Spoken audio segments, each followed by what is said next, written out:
The makers of Campbell's Soups present the Campbell Playhouse. Orson Welles, producer.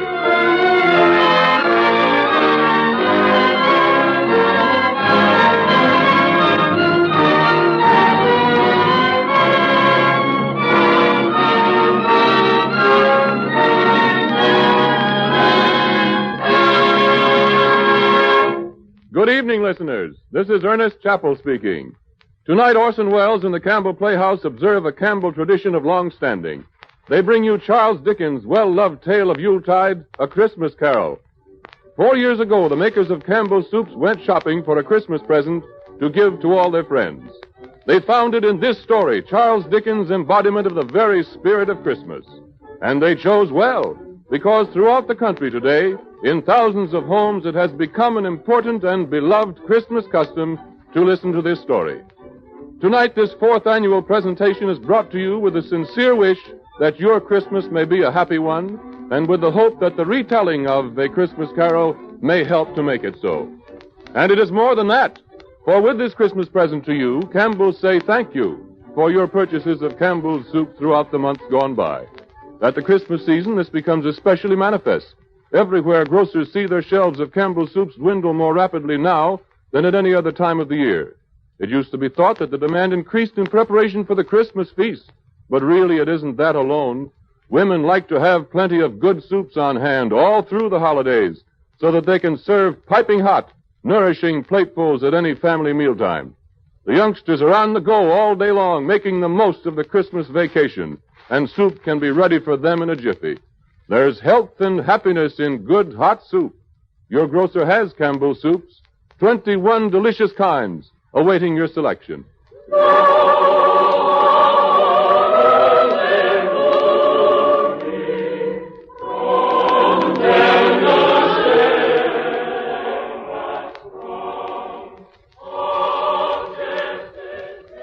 And it came to pass in those days that there went out a decree from Caesar Augustus that all the world should be taxed.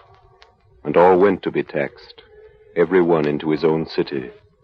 And Joseph also went up from Galilee, out of the city of Nazareth into Judea, unto the city of David, which is called Bethlehem, because he was one of the house of the lineage of David, to be taxed with Mary, his espoused wife, being great with child. And so it was, that while they were there, the days were accomplished that she should be delivered. And she brought forth her firstborn son, and wrapped him in swaddling clothes, and laid him in a manger, because there was no room for them in the inn. And there were in the same country shepherds abiding in the field, keeping watch over their flock by night. And lo, the angel of the Lord came upon them, and the glory of the Lord shone round about them, and they were sore afraid. And the angel said unto them, Fear not, for behold, I bring you good tidings of great joy, which will be to all people. For unto you is born this day in the city of David a Savior, which is Christ the Lord. And this shall be a sign unto you. You shall find the babe wrapped in swaddling clothes, lying in a manger. And suddenly there was with the angel a multitude of the heavenly host, praising God and saying, Glory to God in the highest, and on earth peace, goodwill toward men.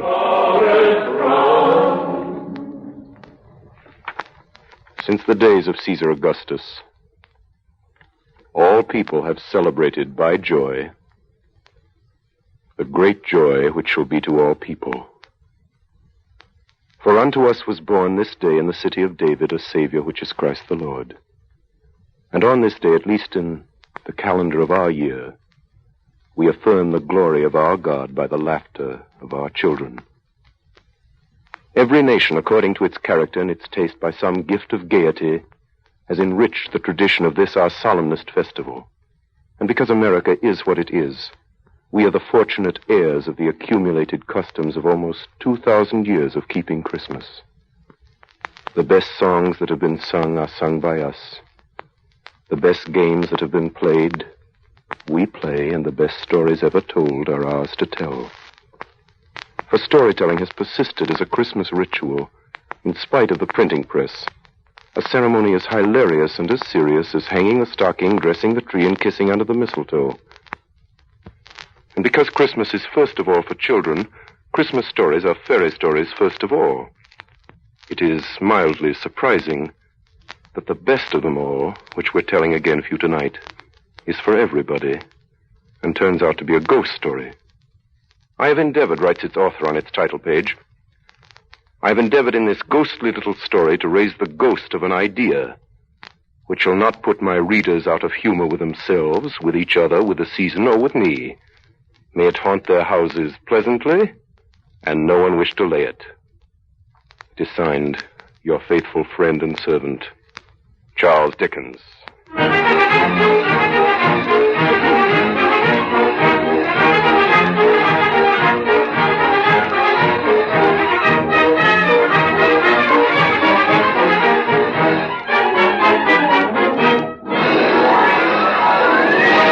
Marley was dead to begin with.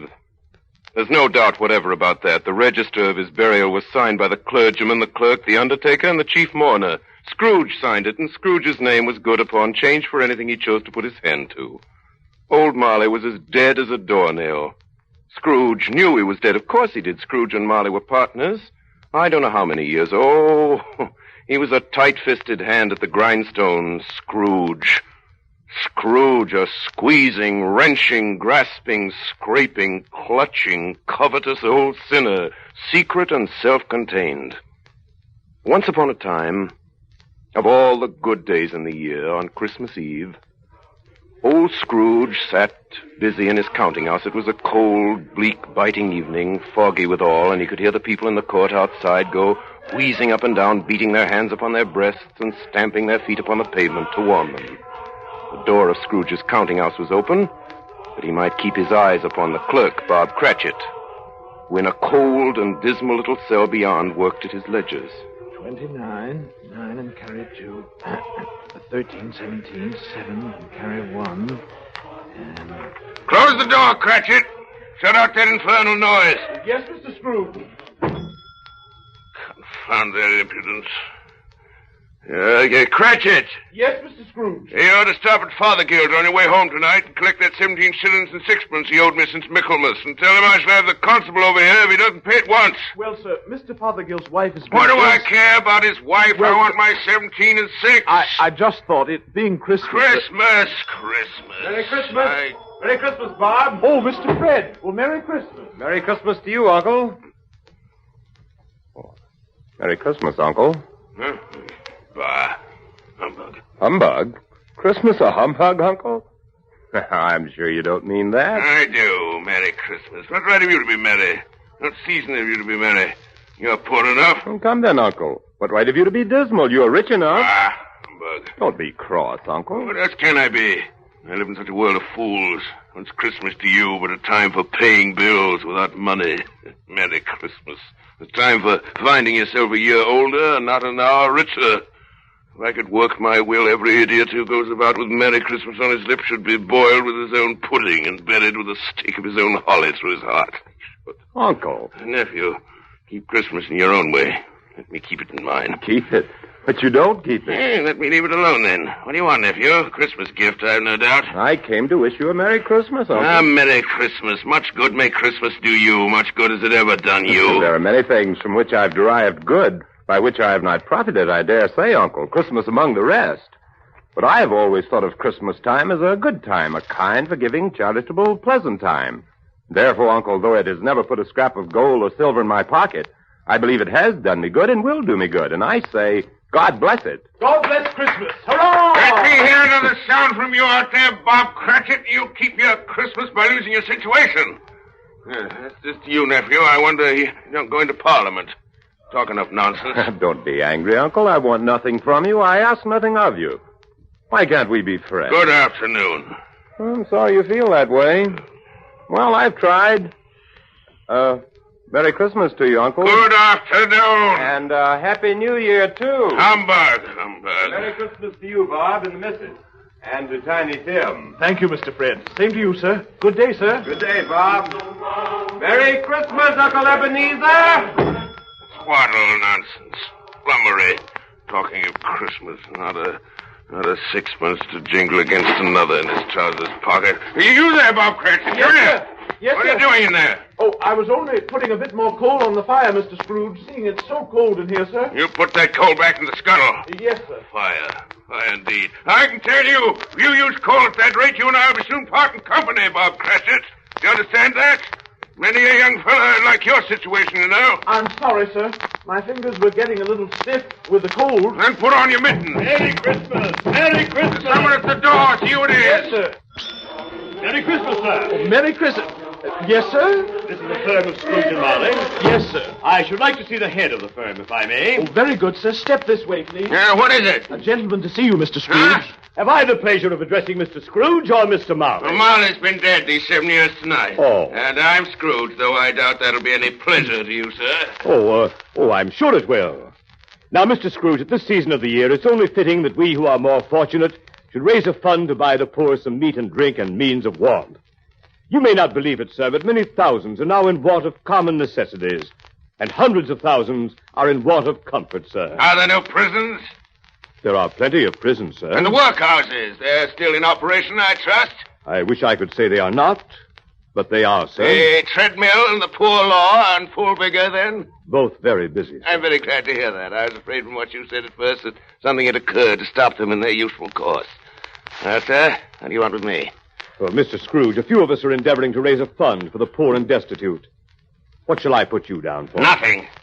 You wish to be anonymous, sir? I wish to be let alone. I don't make merry at Christmas time, and I can't afford to help make idle people merry. I help to support the establishments and take care of the poor. They cost enough that those who are badly off go there. Well, many can't go there, sir, and many would rather die. And let them do so and decrease the surplus population.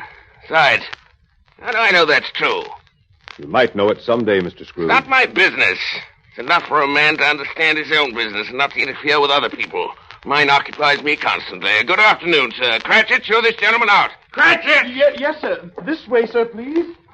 Oh, excuse me, sir. I couldn't help overhearing. I should like to contribute threepence. It's all I can afford. But if there are others in worse situation than I... You're a generous fellow. I wish I might say the same of your employer. Good afternoon, sir. Good day. Merry Christmas. Good afternoon, sir. And a Merry Christmas. 15, 24, 31, 1 and carry 3.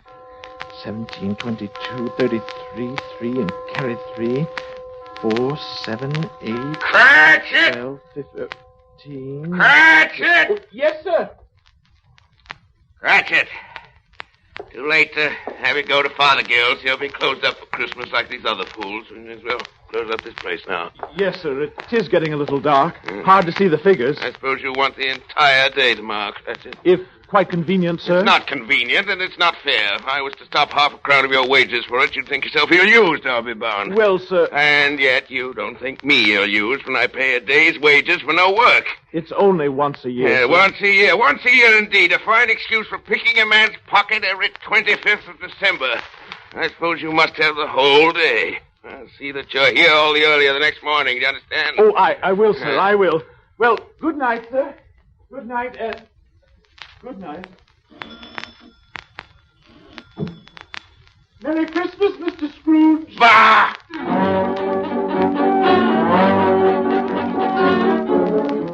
The office was closed in a twinkling, and Bob Cratchit, with the long ends of his white comforter dangling below his waist, for he boasted no great coat, went down a slide on Cornhill 20 times in honor of its being Christmas Eve, and then ran home to Camden Town as hard as he could pelt to play with his family at Blind Man's Buff.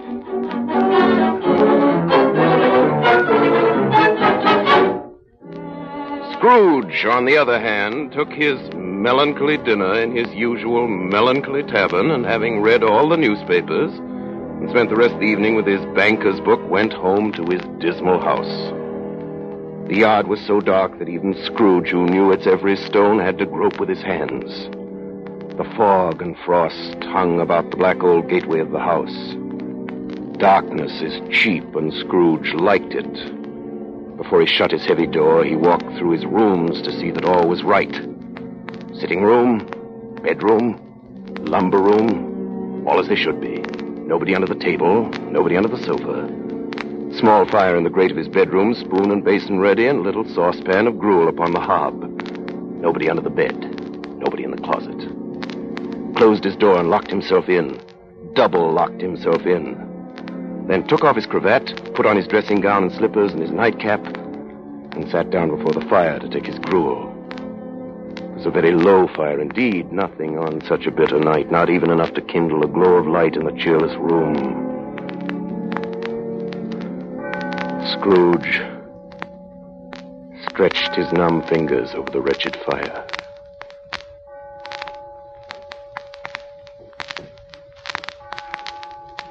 Then he saw something that made him draw them back.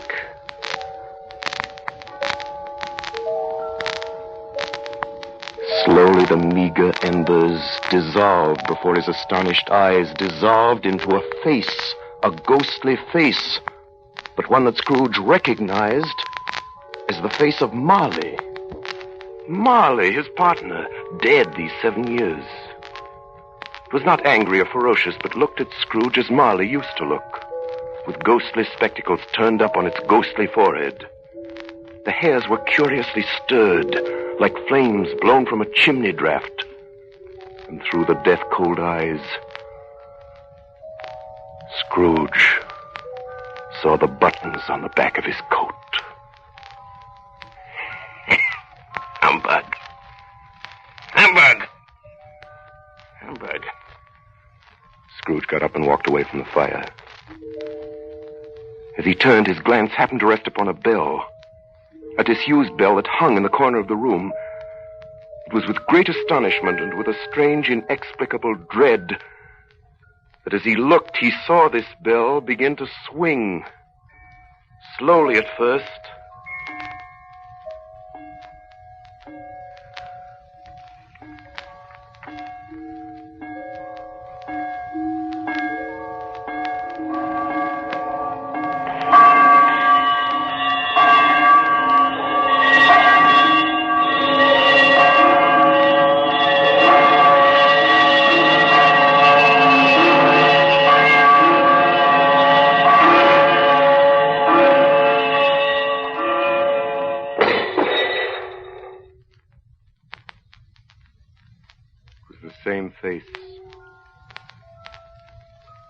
The same face he had seen in the fire, Marley's face.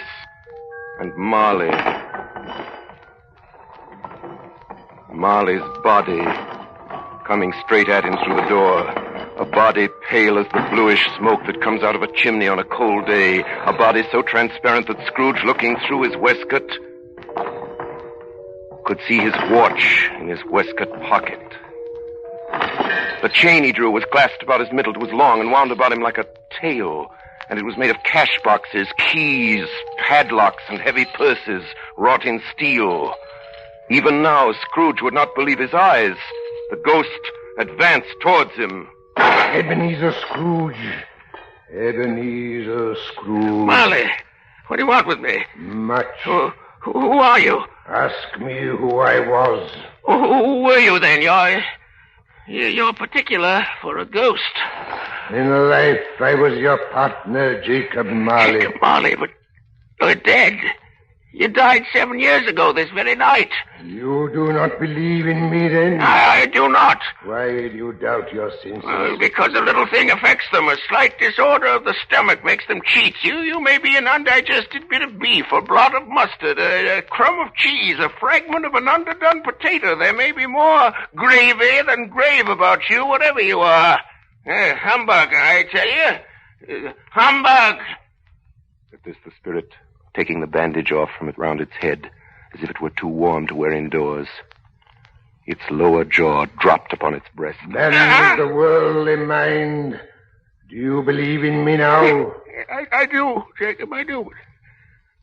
Why do you walk the earth? Why do you come to me, Jacob? It is required of every man with the spirit within him should walk abroad among his fellow men and travel far and wide to witness what it cannot share but might have shared on earth and turn to happiness. Tell me, Jacob, what is that chain you wear around you? I wear the chain I forged in life. Cash boxes, keys, padlocks, ledgers, purses. I made it link by my own free will. Is its pattern strange to you, Ebenezer? Yours was as heavy and as long as this 7 years ago. And you've labored on it since, Ebenezer. Jacob, old Jacob Marley, tell me more. Speak comfort to me, Jacob. I have none to give, Ebenezer. No rest, no peace, incessant torture of remorse. But you were always a good man of business, Jacob. Business. Mankind was my business. Charity, mercy, benevolence, they were all my business. The dealings of my trade were but a drop of water in the comprehensive ocean of my business. Jacob. Hear me, Ebenezer Scrooge. My time is nearly gone. I will, Jacob, but don't be hard on me. Speak to me, Jacob, but please don't be flowery. I'm here tonight to warn you that you have yet a chance and hope of escaping my fate. You were always a good friend to me, Jacob, thank you. And go on, Jacob. Listen to me, Ebenezer. You will be haunted by 3 spirits. I think I'd rather not. Without their visits, Ebenezer Scrooge, you cannot hope to shun the path I tread. Expect the first tomorrow when the bell tolls 1. Expect the second on the next night at the same hour. The third upon the next night. Look to see me no more. And look that for your own sake you remember what has passed between us. Marley! Jacob Marley!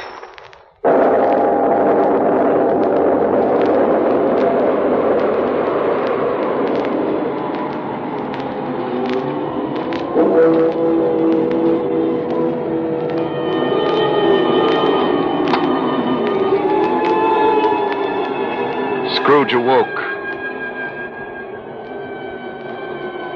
He was lying on his bed fully dressed, when suddenly the curtains of his bed were drawn aside, and Scrooge found himself face to face with the unearthly visitor who drew them, as close to it as I am now to you, and I am standing in the spirit at your elbow. It was a strange figure, like a child, yet not so like a child as like an old man. Its hair, which hung about its neck and down its back, was white as if with age, and yet the face had not a wrinkle in it, and the tenderest bloom was on the skin. The arms were long and muscular, the hands the same, as if its hold were of uncommon strength. Its dress was of the purest white, trimmed with summer flowers. It held a branch of fresh green holly in its hand, but the strangest thing about it was that from the crown of its head there sprang a clear jet of light, by which all this was visible, and which was doubtless the occasion of its using in its duller moments a great extinguisher for a cap, which it now held under its arm. Ebenezer Scrooge! Ebenezer Scrooge! Are you the spirit whose coming was foretold to me? I am. Who and what are you? I am the ghost of Christmas past. Long past? No, your past. What business brings you here? What do you want of me? Your welfare. Ebenezer Scrooge, rise and walk with me. No, not the window. I'm mortal. I'll fall down. There but a touch of my hand, there upon your heart, and you shall be upheld in more than this. Come, follow me. Let us go.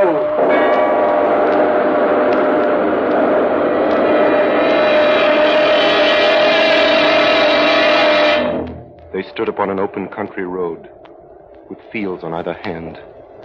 The city had entirely vanished. The darkness and the mist had vanished with it, for it was a clear, cold winter day with snow upon the ground. They walked along the road. Scrooge began to recognize every gate, every post, every tree, until a little market town appeared in the distance with its bridge, its church, and winding river.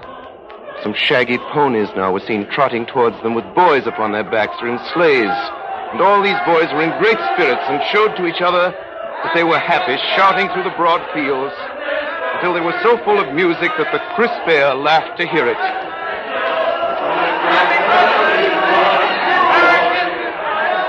And there stood old Scrooge, in his dressing gown and slippers and nightcap on the hill. And beside him the spirit of Christmas passed. And now the spirit spoke again. Not all the boys and girls were singing on that Christmas day, were they, Ebenezer Scrooge? See the bleak building over there? That building? I was a boy there. Yeah, I went to school in that place. You recollect the way? I could walk it blindfold. Strange you have forgotten it for so many years. Come, let us go closer. Look through the window into this cold, barren room. What do you see, Ebenezer Scrooge? I see a boy. A solitary child, neglected by his friends, sitting alone, a book open before him. Yes, I see. I know that boy. I was lonely. Poor boy. Your lip is trembling, Scrooge. And what's that on your cheek? It's nothing. I wish... It's too late now. What is the matter? Nothing. There were some boys singing a Christmas carol at my door last night. I should like to have given them something, that's all. That is all? Come, Ebenezer Scrooge. Let us see another Christmas.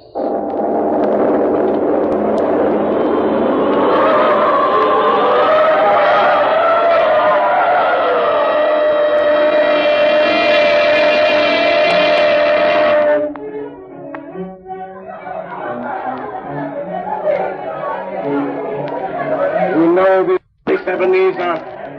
Know it? This is the counting house where I was apprenticed. Listen. Come now! Choose your partner! And it's my old master, bless his heart. My old master alive again. And we, his clerks, so full of joy on Christmas Eve. Hold hands, your partner! Bow and curtsy!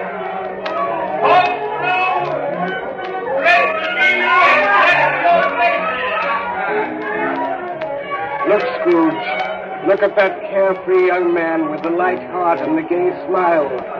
Do you recognize him, Ebenezer? What is the matter, Ebenezer? Nothing particular. Something, I think. No. Only I should like to be able to say a word or two. To my clerk, Bob Cratchit. That's all. Hands to your partner!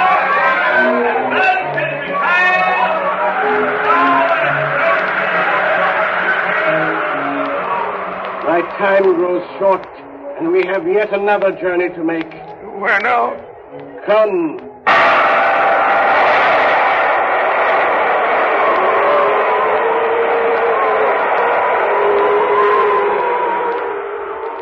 Again, Scrooge saw himself in a room that was vaguely familiar. He was an older man, a man in the prime of his life. And he was not alone, but sat by the side of a fair young girl. There were tears in her eyes. Another little Ebenezer with you. Very little, I know. Another idol has displaced me. And if it can cheer and comfort you in time to come, as I would have tried to do, I have no just cause to grieve. What idol has displaced you? A golden one. Belle, listen to me. There's nothing the world so hard on as poverty, and yet nothing it pretends to condemn so much as the pursuit of wealth. The world again. You fear the world too much, Ebenezer. Belle, have I changed toward you? When we were engaged, we were both poor. Was it better then? No, was it better to be poor? Better at least to be happy. You're changed. You were another man then. I was a boy. Do you blame me because I've grown wiser? Have I ever tried to break our engagement then? In words, no. Never. In what then? In a changed nature.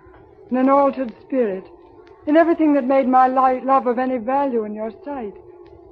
So, I release you from your promise. Belle, I love you still. Oh, at first it may cause you pain to lose me. A very brief pain. But soon it will be dim, like a half-remembered dream.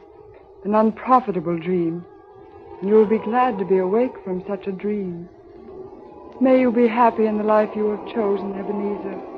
for the love of him you once were.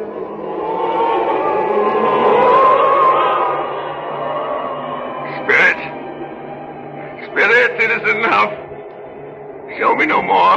These were shadows of the things that have been, that they are what they are. Do not blame no me. No more. One shadow more. Come.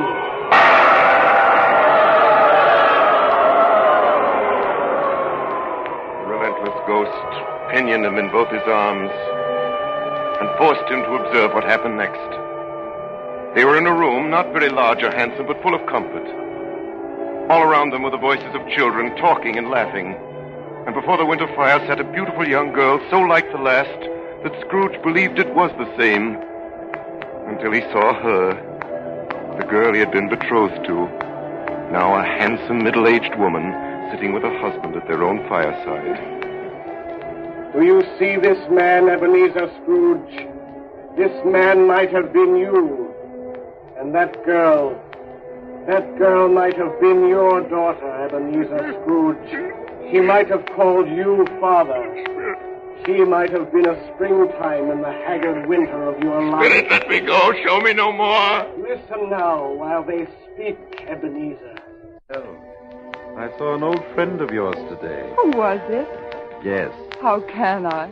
Oh, I know. Mr. Scrooge. Mr. Scrooge it was. I passed his office window.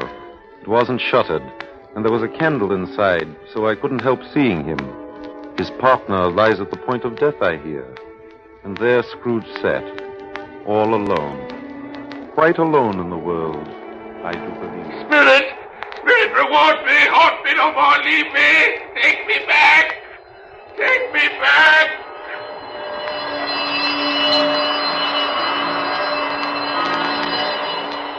In his anguish, Scrooge began to struggle with the ghost of Christmas past. The lights in the crown of its head burned high and bright. Scrooge, in a last desperate effort, tore the extinguisher cap from its head, and by a sudden action, pressed it down upon its head.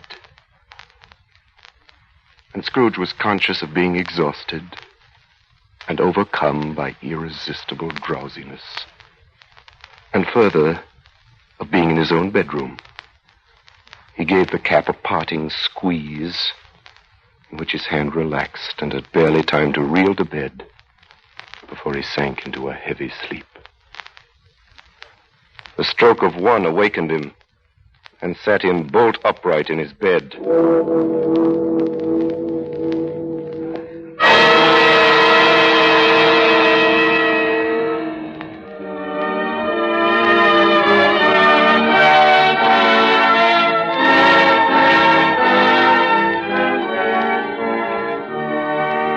Pause now for station identification. This is the Columbia Broadcasting System.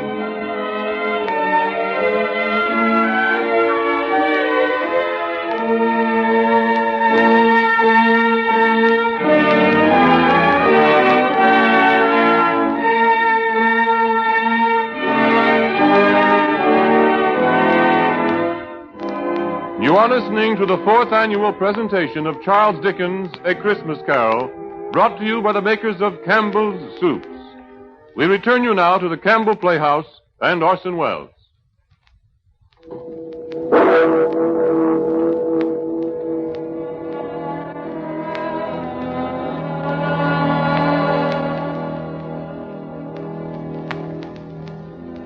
On the stroke of one, Scrooge had awakened suddenly and had sat him bolt upright in his own bed.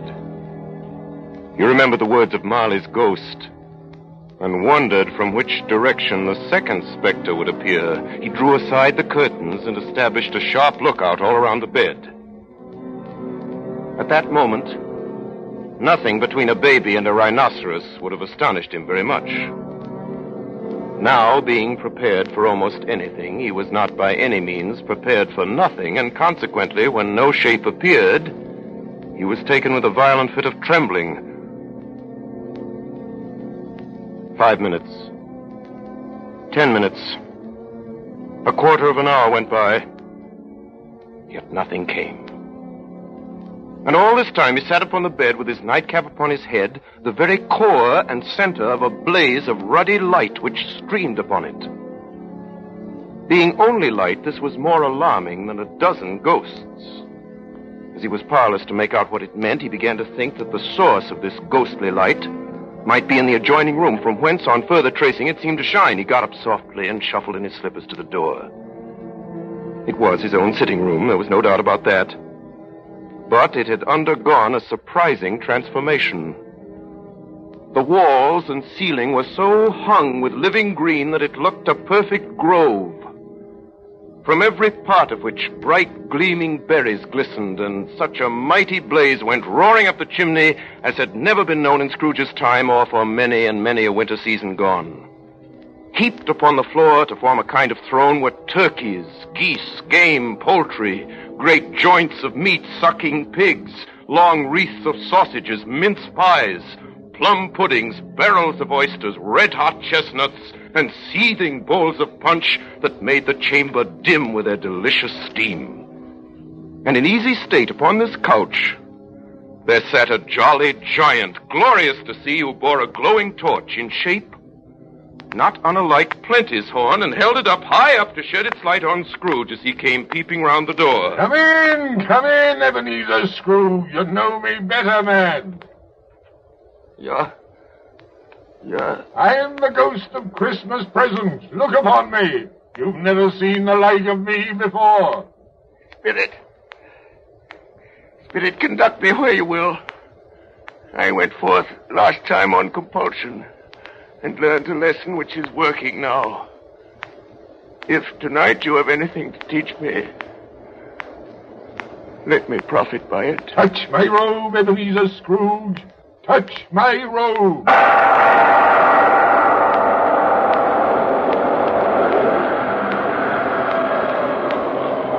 The room vanished, so did the fire. The ruddy glow, the hour of night, vanished. Sunlight brushed them as they streamed through the clear morning air. Second Spectre flew at a more leisurely speed, and Scrooge had time to observe people below him shoveling snow on the city roofs, calling out to one another from the parapets, and now and then pelting each other with snowballs.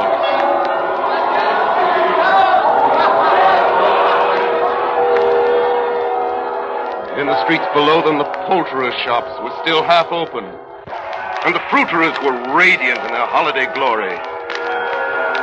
Scrooge and his ghostly guide circled the tall spires as the steeples called good people all to church or chapel.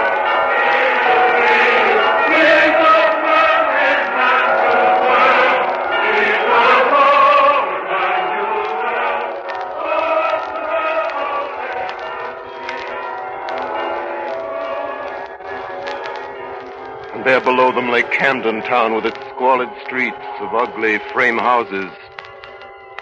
Of all these dwellings, the ghosts selected the humblest for their visit.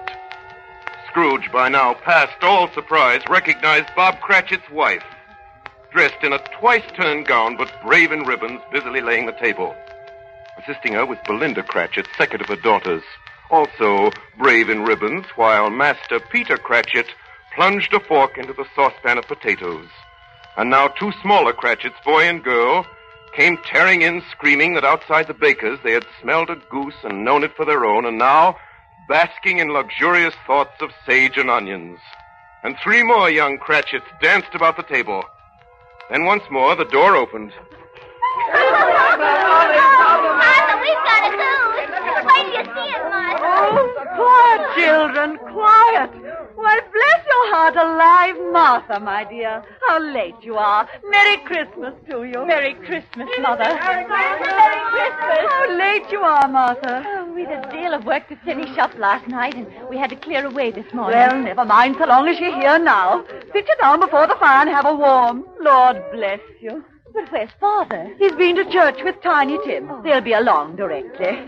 How is Tiny Tim, Mother? Any better at all? Sometimes I think he is, and sometimes I think, oh, dear God, if anything should happen to Tiny Tim. If Tiny Tim should die. Mother, You mustn't even think of such a thing. Here they come. Merry Christmas, Father, and Tim. Merry Christmas, Martha. And there was Bob Cratchit, with at least 3 feet of comfort, exclusive of the fringe, hanging down before him in his threadbare clothes, darned up and brushed to look seasonable, and Tiny Tim upon his shoulder. Poor Tiny Tim. He carried a little crutch and had his limbs supported by an iron frame. How did little Tim behave in church, Bob? Oh, I like church, Mother. Oh, they sang the nicest hymns, and the people were so kind to me. It was such fun riding home on Daddy's shoulder. He behaved as good as gold and better. Somehow he gets thoughtful sitting by himself so much and thinks the strangest things you ever heard.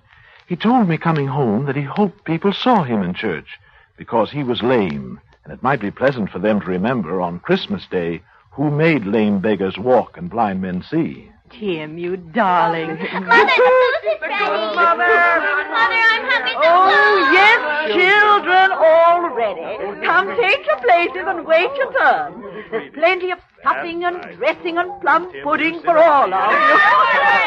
Now, Martha, you take care of Tiny Tim. That's right. And see that he eats plenty. He must get strong and well. Now shall we say grace? Yes, Bob. Our Father, who art in heaven, we thank thee for the daily bread which in thy mercy thou dost give to us. Bless us this Christmas day. Keep us all together, so that for many years to come we may unite here to do thy will and praise thy name. Amen. Amen. And now, my dears, with such a dinner, a toast. A Merry Christmas to us all, and God bless us. God bless us. God bless us, everyone. And now to Mr. Scrooge. I'll give you a toast to Mr. Scrooge, the founder of the feast. The founder of the feast, indeed. Who pays you all 15 shillings a week? I wish I had him here. I'd give him a piece of my mind to feast on, and I hope he'd have a good appetite for it. My dear, the children, Christmas Day. Well, it should be Christmas Day, I'm sure, on which one drinks the health of such an odious, stingy, unfeeling man as Mr. Scrooge. You know he is, Bob. Nobody knows it better than you, poor fellow. My dear, Christmas Day. Well, I'll drink his health for your sake and the day's, not for his. Long life to him, a Merry Christmas and a Happy New Year. He'll be very merry and very happy, I have no doubt. And I say God bless him too, Mother. And everyone. There was nothing of high mark in all this. They were not a handsome family, these Cratchits. They were not well-dressed. Their shoes were far from being waterproof. Their clothes were scanty and had known, very likely, the inside of a pawnbroker's. But they were happy, grateful, pleased with one another, and contented with the time. And when at last they faded, Scrooge had his eye upon them, and especially on Tiny Tim. Until the last. Spirit! Spirit! Tell me if Tiny Tim will live. I see a vacant seat in the poor chimney corner, and a crutch without an owner, carefully preserved. No, kind Spirit. Say he will be spared. Say he will live. If these shadows remain unaltered by the future, the child will die.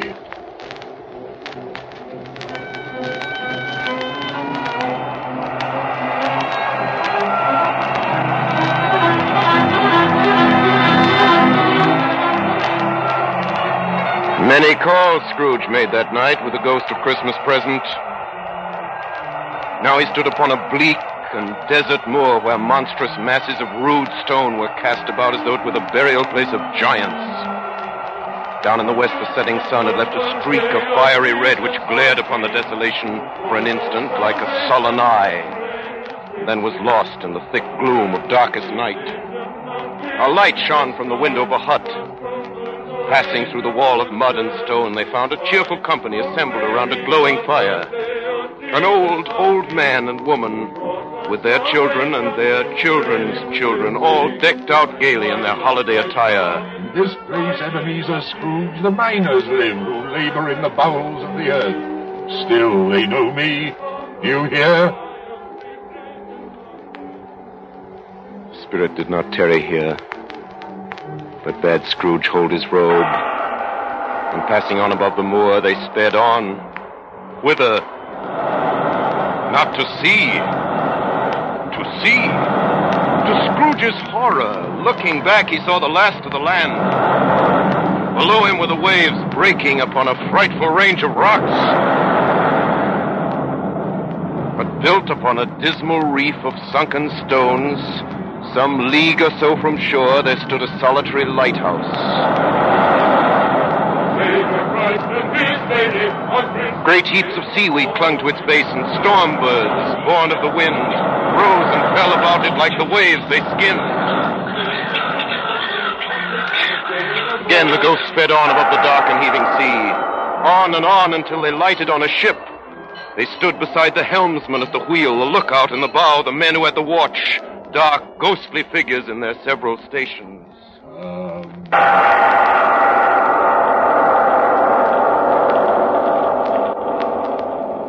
Much they saw, and far they went, and many places they visited, but always with a happy end. The spirits stood beside sick beds, and they were cheerful. On foreign lands, and they were close at home. By poverty, and it was rich. In almshouse, hospital, and jail, where vain man in his little brief authority had not made fast the door and barred the spirit out, he left his blessing. It was a long night, if it were only a night. And it was strange, too, that while Scrooge remained unaltered, in his outward form, the ghost grew older, clearly older. My life upon this globe is very brief, Ebenezer. It ends tonight. Tonight? Tonight at midnight. Hark, the hour Not yet. is come. Not yet. There are still more things I wish to learn. These you will learn from still another spirit. Still another spirit, Ebenezer.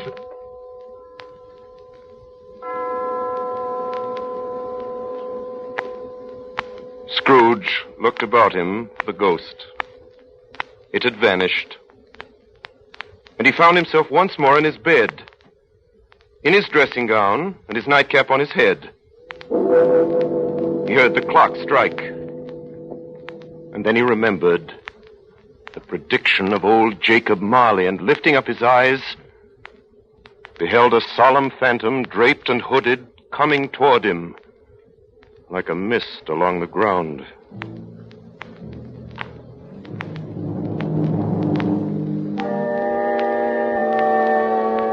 The spirit slowly, gravely, silently approached. In the very air through which it moved, it seemed to scatter gloom and mystery. I am the ghost of Christmas yet to come. Ebenezer Scrooge, I am about to show you the shadows of the things that have not happened, but will happen in the time before us. Ghost of the future! I fear you more than any specter I've seen. Lead on! Lead on! The night is waning fast, and it is precious time.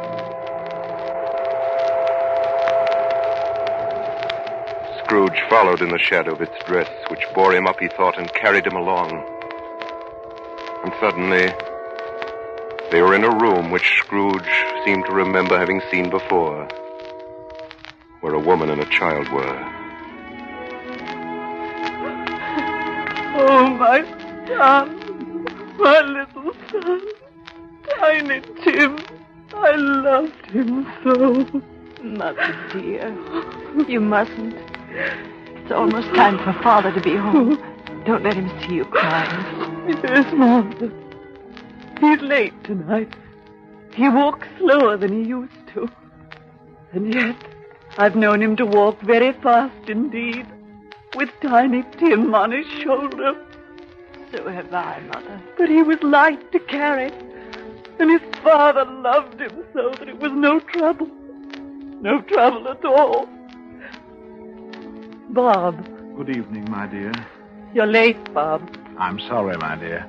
I went to the churchyard today. I wish you could have gone with me. It would have done your heart good to see how sweet and green a place it is. But you'll see it often. I promised Tiny Tim we'd walk there on a Sunday. Oh, Bob. It's God's will, my dear. Oh, my son, my little son. Tiny Tim. I loved him so.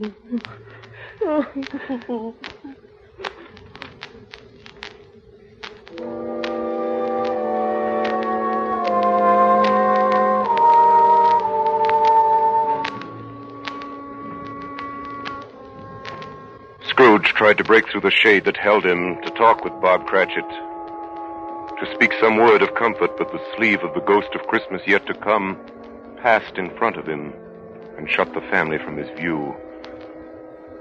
And now they were in an obscure part of the town where Scrooge had never been before. The ways were foul and narrow, the shops and houses wretched, the people drunken, slipshod, ugly. The whole quarter reeked with crime, with filth and misery. Deep in this den of infamous resort, there was a low-browed, beetling pawn shop where iron, old rags, and bottles were bought. And there was an old charwoman standing at the counter. Undo my bundle, Joe. I hope Scrooge didn't die of nothing catching, eh? Don't be afraid. I ain't so fond of his company that I'd take a chance at that. You may look through that shirt till your eyes ache, and you won't find a hole in it.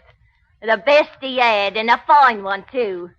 He'd have wasted it if it hadn't been for me. What you call a wasting of it, Mrs. Dilber? Putting it on him to be buried in. Somebody was fool enough to do it, but I took it off him again. If calico ain't good enough for such a purpose, it ain't good enough for anything. It can't look uglier than he did in that one, the old horror. And here's his bed curtains. Small use he'll have for him where he's going. That's the truest word, what is there you ever spoke, Mrs. Dilber. So this is the end of him, you see. He frightened everyone away from him when he was alive to profit us when he was dead.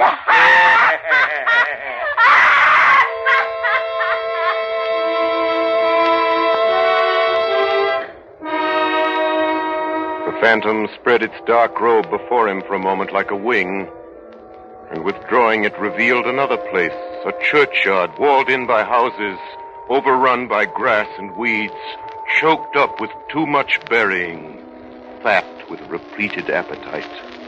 A worthy place. The spirit stood among the graves and pointed down toward it, and following the finger, read upon the stone of the neglected grave his own name. Ebenezer Scrooge. Spirit, am I the man who lay dead upon that bed? The spirit pointed from the grave to him and back again, and the upper portion of its deep black garment was contracted for an instant in its folds, as if it had inclined its head. Ebenezer Scrooge. And then Scrooge saw an alteration in the phantom's hood and dress. It shrank, collapsed, and dwindled into a bedpost. Yes, and the bedpost was his own, the bed was his own, the room was his own, best and happiest of all. The time before him was his own to make amends in. Running to the window, he opened it.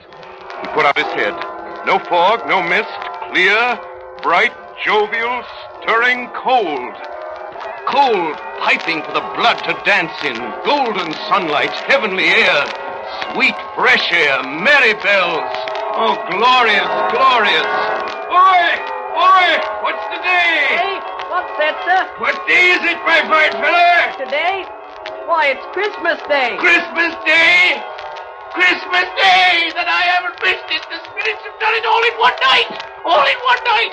I don't know what to do. I'm as light as a feather. I'm as happy as an angel. I'm as merry as a schoolboy. Merry Christmas to everybody. Happy New Year. Happy New Year to all the world.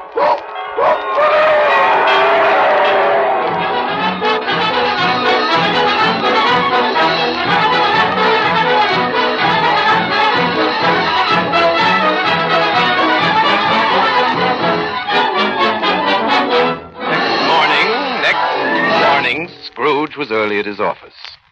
He went early for a reason. If he could only be there first and catch Bob Cratchit coming late. That was the thing he'd set his heart upon, and he did it. Yes, he did. The clock struck 9. No Bob. 1:15, no Bob.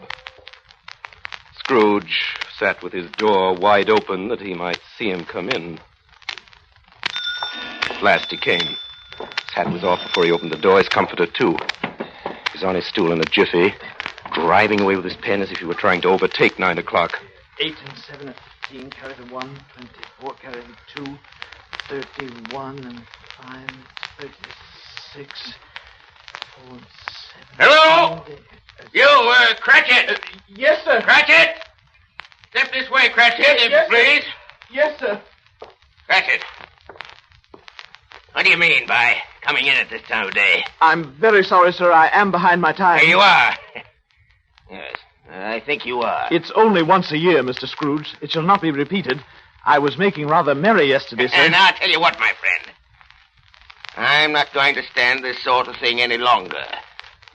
Therefore, Bob Cratchit, I'm about to raise your salary. Are you quite yourself, sir? No, thank heaven, I'm not quite myself. Merry Christmas, Bob. Merry Christmas, my good fellow. A Merry Christmas, and I've given you for many a year. I'll raise your salary, and we'll see what we can do for Tiny Tim and the rest of your family. We'll discuss it this very afternoon over a Christmas bowl of smoking bishop, Bob. Make up the fires, make 'em up, and buy another coal scuttle before you dot another eye. Bob Cratchit!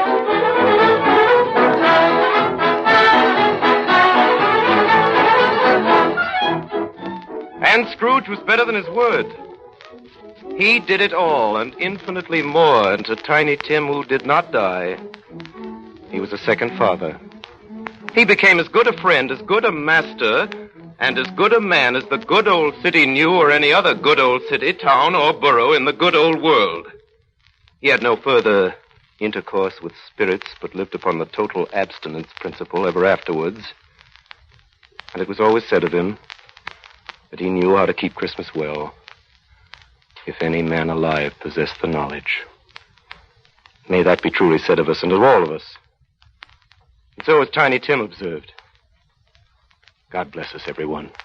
Sing hallelujah, sing hallelujah, sing glory to the Lord. Sing hallelujah, sing hallelujah, sing glory to the Lord. Sing hallelujah, sing hallelujah, sing glory to the Lord.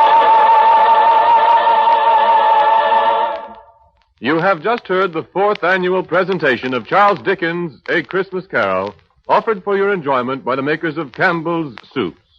And here is Orson Welles. Ladies and gentlemen, this is the first year I've shared in this happy tradition of the Campbell Playhouse, and I'm only sorry that very, very grand actor, Lionel Barrymore, was not able to come to New York this Christmas to be part of our broadcast tonight.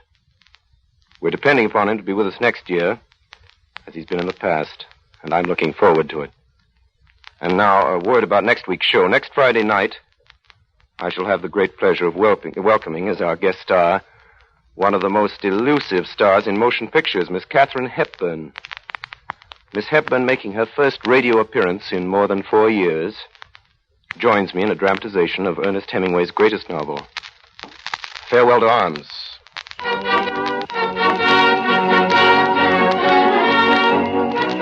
Ladies and gentlemen, the night before Christmas, and all through the Campbell Playhouse, not a creature is stirring that doesn't wish you a Merry Christmas.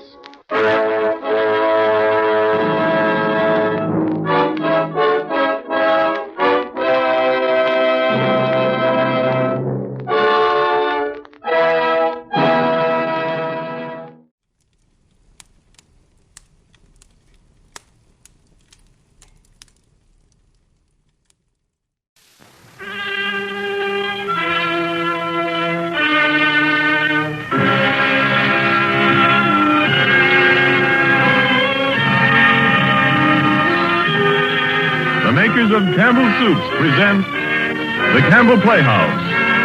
Orson Welles, producer.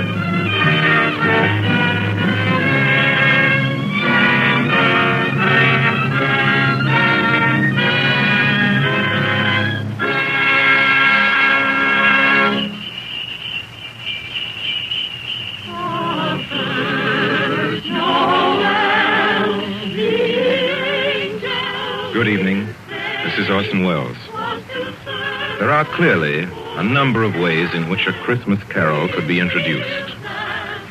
Myself, I am most struck by the happy fortune that enables us on this Christmas Eve to present Mr. Lionel Barrymore, the best-loved actor of our time, in the world's best-loved Christmas story, A Christmas Carol.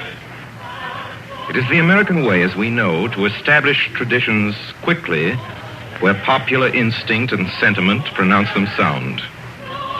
And so it is that today, actually only the 5th anniversary of Mr. Lionel Barrymore's first playing of the part of Ebenezer Scrooge for the Campbell Playhouse, there is, I think, in all America nothing more eagerly awaited, more firmly rooted in the hearts of the radio family that numbers millions, than this yearly performance of A Christmas Carol. A Christmas Carol, as Charles Dickens wrote it, has by common consent long been a classic. Mr. Lionel Barrymore's appearance in it is rapidly becoming one. And now, just before A Christmas Carol, Ernest Chappell has a special Christmas greeting from the makers of Campbell's Soups. Mr. Chappell. Thank you, Orson Welles. As the old year draws toward its close, we of Campbell's feel a bond of warmth and gratitude toward each of you, our friends. For you see, in homes everywhere throughout the land, Campbell's Soups have been welcomed. Day by day and week by week, you have placed confidence in us and in the foods we make.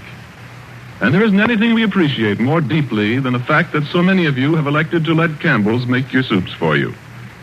And so when Christmas comes, we look about to find some way to show our appreciation, some Christmas present by which to say thank you.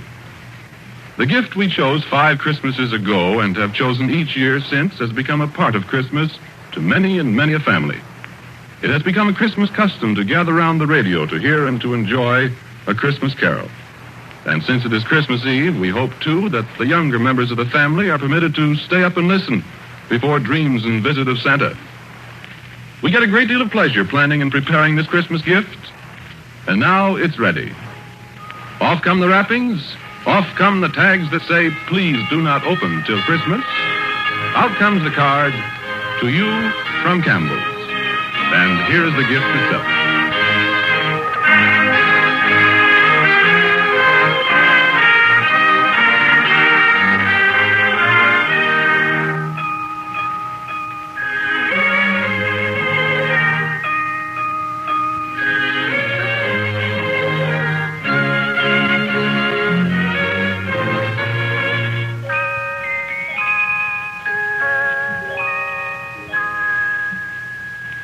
Marley was dead to begin with. There's no doubt whatever about that. The register of his burial was signed by the clergyman, the clerk, the undertaker, and the chief mourner. Scrooge signed it. And Scrooge's name was good upon change for anything he chose to put his hand to. Old Marley was as dead as a doornail. Scrooge knew he was dead? Of course he did. Scrooge and Marley were partners for I don't know how many years. Oh, but he was a tight-fisted hand at the grindstone, was Scrooge. A squeezing, wrenching, grasping, scraping, clutching, covetous old sinner. And once upon a time, of all the good days in the year, on Christmas Eve, old Scrooge sat busy in his counting house, a grim, cheerless place if ever there was one. The door of Scrooge's counting house was open, that he might keep his eye upon his clerk, Bob Cratchit, who in a cold and dismal little cell beyond worked at his ledgers. 19, 20, 21, 22. Merry gentlemen, let nothing you dismay. 23, 26, 29. Carry through. Christmas Day. 11, 13, 17, 7, carry 1. Our and Bob Cratchit. Yes, Mr. Scrooge. Stop that infernal caterwauling. Yes, sir. 9, 15, 17, 29, carry 1. Impudence. Singing their idiotic Christmas carols at my very door. Go somewhere else and bellow your blasted carols, or I'll give you in charge. Sorry, Governor. It's all up for Christmas time, you know. Yes, and I don't want any of your old customs. Take your fellow fools and go away. Christmas. Blah. Right, sir. Merry Christmas anyway, sir. A Merry Christmas, Uncle. A Merry Christmas, Bob. Merry Christmas, Mr. Fred. God save you, Uncle. Ah, humbug. Christmas a humbug, Uncle? Now, I'm sure you don't mean that. I mean just that. Exactly that. Merry Christmas. What right have you to be merry? What reason have you? You're poor enough. Well, what right have you to be dismal about Christmas, Uncle? You're rich enough. Now, Uncle, don't be cross. Well, what else can I be when I live in such a world of fools? What's Christmas to you but a time for paying bills without money? Merry Christmas, a time for finding yourself a year older and not an hour richer. If I could work my will, every idiot who goes about with Merry Christmas on his lips would be boiled with his own pudding and buried with a stake of holly through his heart. He should. Uncle? Nephew, keep your Christmas in your own way and let me keep it in mine. Keep it, but you don't keep it, Uncle. Well, let me leave it alone, then. What do you want? A Christmas gift, I've no doubt. I came to wish you a Merry Christmas, Uncle. Merry Christmas. Much good may Christmas do you. Much good it ever has done you. There are many things from which I derive good by which I have not profited materially, I dare say, Uncle. Christmas among the rest. But I have always thought of Christmas time as a good time. A kind, forgiving, charitable, pleasant time. And therefore, Uncle, though it has never put a scrap of gold or silver in my pocket, I believe it has done me good and will do me good. And I say, God bless it. God bless Christmas. Hurrah! Let me hear another sound out of you there, Bob Cratchit, and you'll keep your Christmas by losing your situation. As to you, nephew, I wonder you don't go into Parliament. You talk enough nonsense. Don't be angry, Uncle. I want nothing from you. I ask nothing of you. Why can't we be friends? Good afternoon. Well, I'm sorry you feel that way. I've tried. A Merry Christmas to you, Uncle. Good afternoon. And a Happy New Year, too. Humbug. And a Merry Christmas to you, Bob, and the missus, and to Tiny Tim. Thank you, Mr. Fred. Same to you, sir. Good day, sir. Good day, Bob. Nonsense. Twaddle. Lummery. Talking of Christmas and not 2 sixpences to jingle together in his trousers pocket.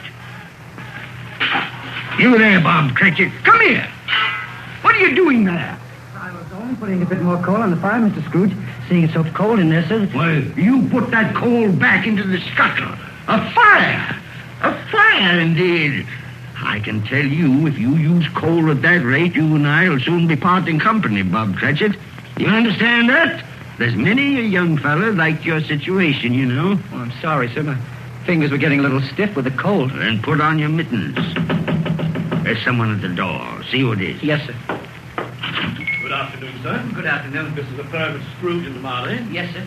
I should like to see the head of the firm, if I may. Oh, very good, sir. What is it? A gentleman to see you, Mr. Scrooge. Huh? Have I the pleasure of addressing Mr. Scrooge or Mr. Marley? Marley's been dead these 7 years tonight.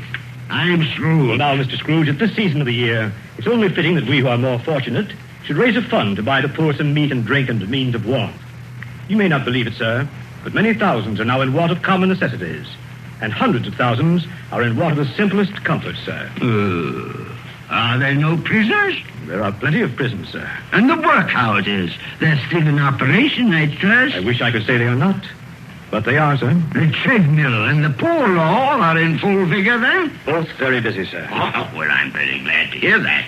I was afraid from what you said at first that something had occurred to stop them in their useful cause. No, sir, all these institutions that you mention are flourishing. But it's nevertheless true that some additional provision for the poor and the destitute must be made. A few of us upon change are endeavoring to raise such a fund, you see. And what shall I put you down for? Nothing. Oh, I see. You wish to be anonymous, sir. I wish to be let alone. I don't make merry myself at Christmas time, and I can't afford to keep a lot of idle people and make them merry. I help support the establishments that take care of the poor. They cost enough. Let those who are badly off go there. Many can't go there, sir. And many would rather die. Well, then, my advice to them is to do so and decrease the surplus population. Besides, I've only your word for it that all this is so. The truth, Mr. Scrooge. Well, so be it, then. It's not my business. It's enough for a man to understand his own business and not to interfere with other people's. Mine occupies me constantly. Good afternoon, sir. I quite understand, Mr. Scrooge. Cratchit, show this gentleman out. Yes, sir. This way, please. Sir, I couldn't help overhearing. I should like to contribute threepence. Cratchit! Yes, sir.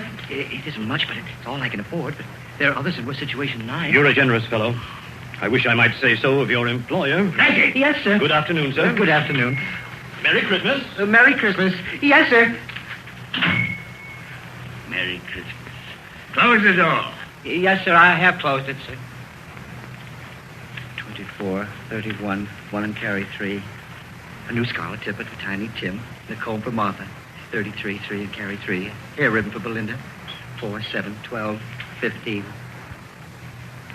I suppose you want the entire day tomorrow. If it's quite convenient, sir. It's not convenient, and it's not fair. But I suppose I can't do anything about it. If I was to stop half a crown of your wages, you'd think yourself very ill-used, I'll be bound. Well, sir, And yet you don't think me ill-used when I pay a day's wages for no work? It's only once a year, sir. Once a year. Once a year, indeed. A fine excuse for picking a man's pocket every 25th of December. But I suppose it's no good talking. You must have the whole day. Well, see that you're here all the earlier the next morning. You understand? Oh, I will, sir. I will, sir, indeed. Good night, sir, and Merry Christmas. Merry Christmas.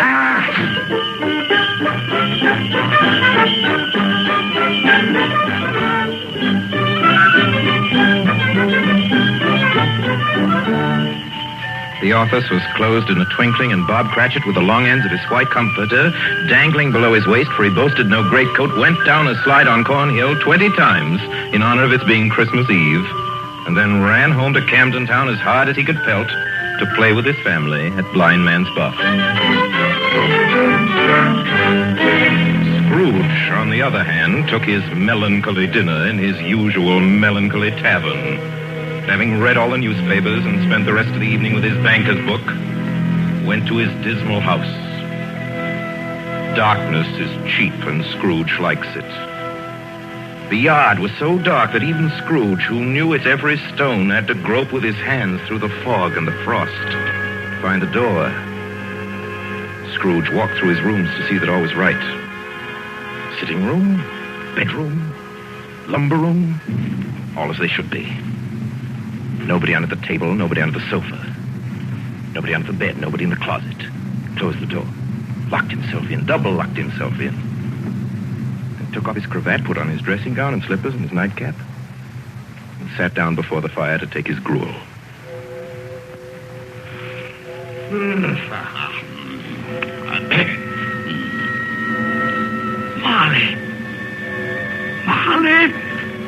Marley! I could have sworn I saw...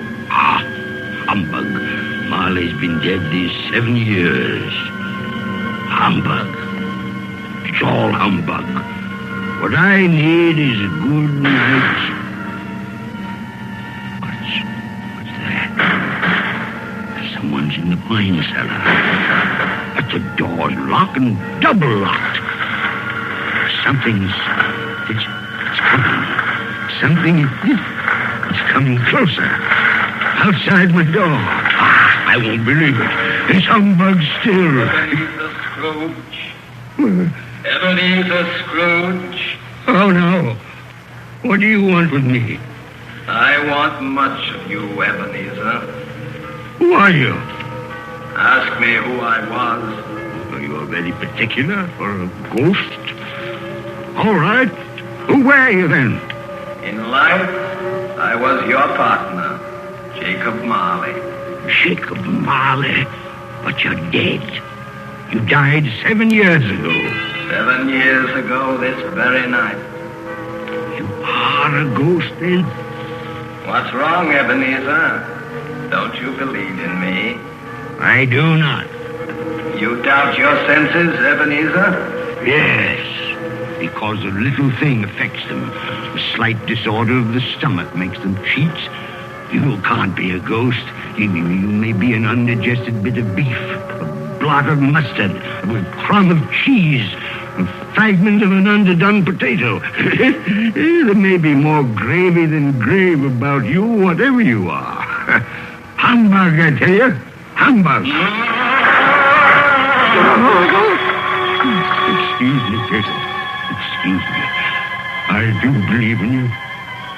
You are a ghost, Jacob. Thank you. But why do you walk the earth, Jacob? Why do you come to me? It is required of every man that the spirit within him should walk abroad among his fellow men and travel far and wide to witness what it cannot share but might have shared on earth and turn to happiness. Oh, tell me, Jacob, what is that chain you wear around you? I wear the chain I forged in life. I made it link by link and yard by yard by my own free will. Is its pattern strange to you, Ebenezer? Cash boxes, keys, padlocks, ledgers, purses. Yours was as heavy and as long as this 7 years ago. And you have labored on it since, Ebenezer. Oh, Jacob, speak comfort to me. Comfort I have none to give. I cannot rest, I cannot stay, I cannot linger. Weary journeys lie before me. You travel fast? Yes, Ebenezer, on the wings of the wind. 7 years dead and traveling all the time? 7 years, Ebenezer. 7 years of remorse. Ebenezer, do you know that no space of regret can make amends for one life's opportunities misused? But you were always a good man of business, Jacob. Business? Mankind was my business. Charity, mercy, benevolence, they were all my business. The dealings of my trade were but a drop of water in the comprehensive ocean of my business. Oh, Jacob, don't take on so. Jacob. Listen to me, Ebenezer. I listen to you, Jacob. Go on, Jacob, speak to me. But don't be so flowery. Ebenezer, I am here to warn you that you have yet a chance and hope of escaping my fate. Do you hear that, Ebenezer? Yes, Jacob. You always were a good friend to me, Jacob. Thank you, Jacob. But go on.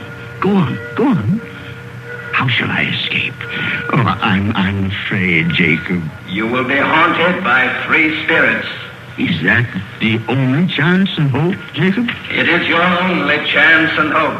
Then I think I'd rather not. Without their visit, you cannot hope to shun the path I tread. Expect the first tomorrow, when the bell tolls 1. Couldn't I take them all at once and have it over, Jacob? Ebenezer, look that for your own sake you remember what has passed between us. And remember, when the bell tolls 1, look for the first spirit. Marley. Jacob Marley.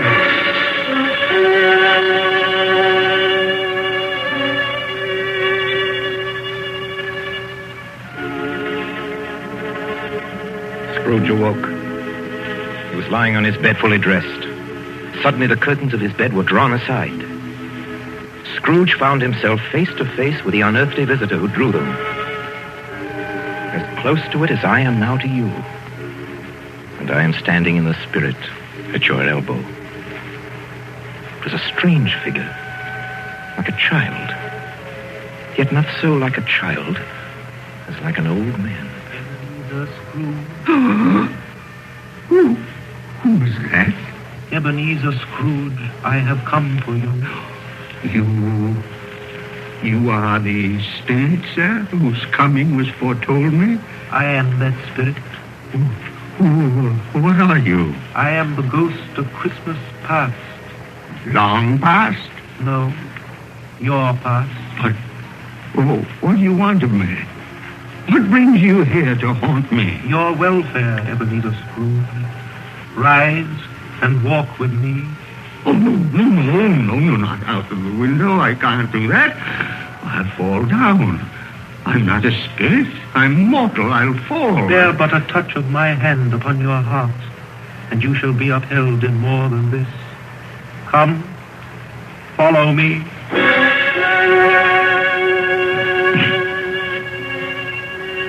Where are we? What's become of the city? And there's snow upon the ground. Where are we? These are the shadows of the things that have been. You recognize this countryside? Oh, I know every inch of it. Every rock, every tree. And that bleak building over there? That building. I was a boy there. Yes, I went to school in that horrible place. Do you recollect that path? I could walk it blindfold. Strange you've forgotten so many years. Come, let us go closer. Look through the window into that cold, barren room. What do you see, Ebenezer Scrooge? I see a boy.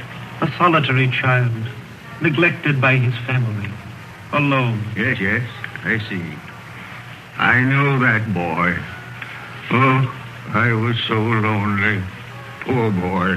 Your lip is trembling, Scrooge. And what is that on your cheek? It's nothing at all.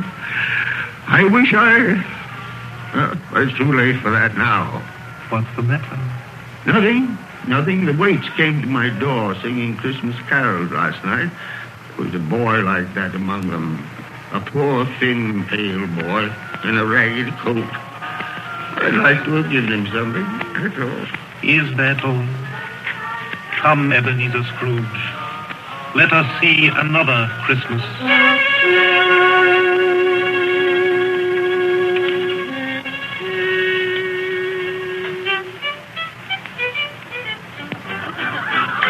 Do you know this place, Ebenezer Scrooge? Know it? Know it? Why, this is the counting house where I was apprentice. Listen. Who's your partners? Why, it's my old master. Bless his heart, old Fezziwig. My master, alive again, and hosting one of his Christmas parties. Listen to him. Red Benito, and back to your places. There's Dick Wilkins. Poor Dick. Dear, yes? And look, there's Mrs. Fezziwig herself, looking younger than any of them. And the tables all loaded with roast and cider and mince pie and beer. Oh, what a jolly time we used to have. That carefree young man with the light heart and the gay smile. Do you recognize him? Yes. Merciful heaven. How happy I was then. A small matter for old Fezziwig to make those silly folks so full of joy. Small matter? Small indeed. Isn't it? He has spent only a few pounds of your mortal money. Is that so much that he deserves praise? It's not that. It's not that, Spirit. Old Fezziwig has the power to make us happy or unhappy, to make our service light or heavy. His power lies in words and looks, in things so tiny it's impossible to count them up. The happiness he gives is quite as great as if it cost her... What is the matter? Nothing. Nothing at all, Spirit. Something, I think. No. Speak. No. Only, it's just that I should like to be able to say a word or two to my clerk, Bob Cratchit, just now, that's all.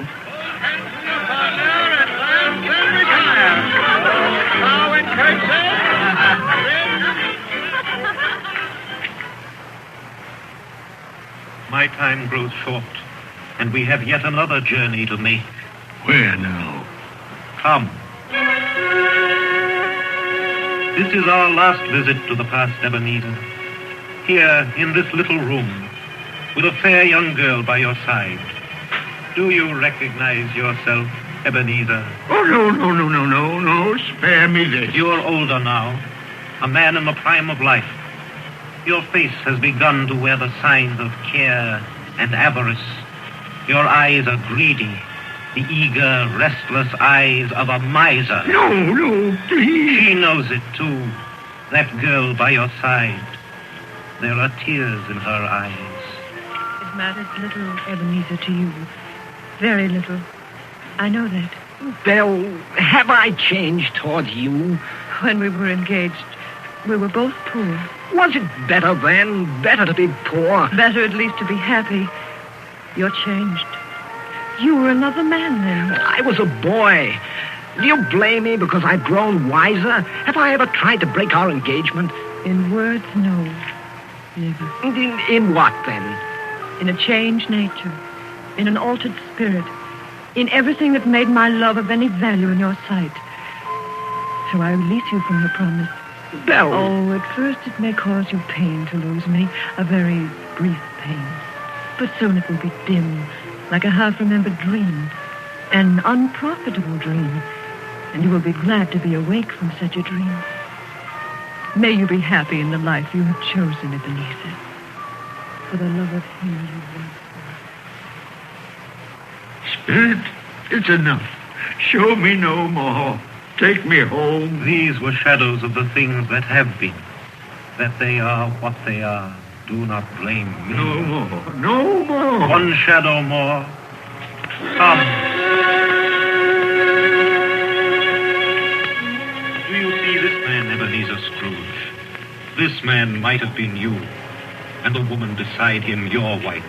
And that girl might have been your daughter, Ebenezer Scrooge. She might have called you father. She might have been a springtime in the haggard winter of your life. Please let me go. Show me no more. Listen now, while they speak, Ebenezer. Belle, I saw an old friend of yours today. Who was it? Yes. How can I? Oh, I know. Mr. Scrooge. Mr. Scrooge it was. I passed his office window. It wasn't shuttered, and there was a candle inside, so I couldn't help seeing him. His partner, Marley, lies at the point of death, I hear. And there Scrooge sat all alone. Quite alone in the world, I do believe.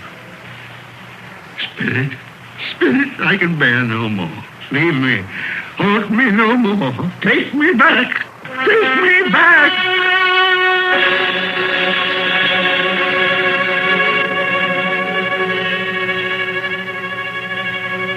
King Wenceslas looked out on the feast of Stephen, when the snow lay round about, deep and crisp and even, brightly shone the moon that night. You are listening to the Campbell Playhouse, bringing you tonight the 5th annual presentation of Charles Dickens' A Christmas Carol, produced by Orson Welles and starring Lionel Barrymore as Scrooge. This is the Columbia Broadcasting System. When the snow lay round about, deep and crisp and even, brightly shone the moon that night, though the frost was cruel, when a poor man came in sight, gathering winter fuel. And now, back to the Campbell Playhouse and the 5th annual presentation of A Christmas Carol. A Christmas present from the makers of Campbell's Soups.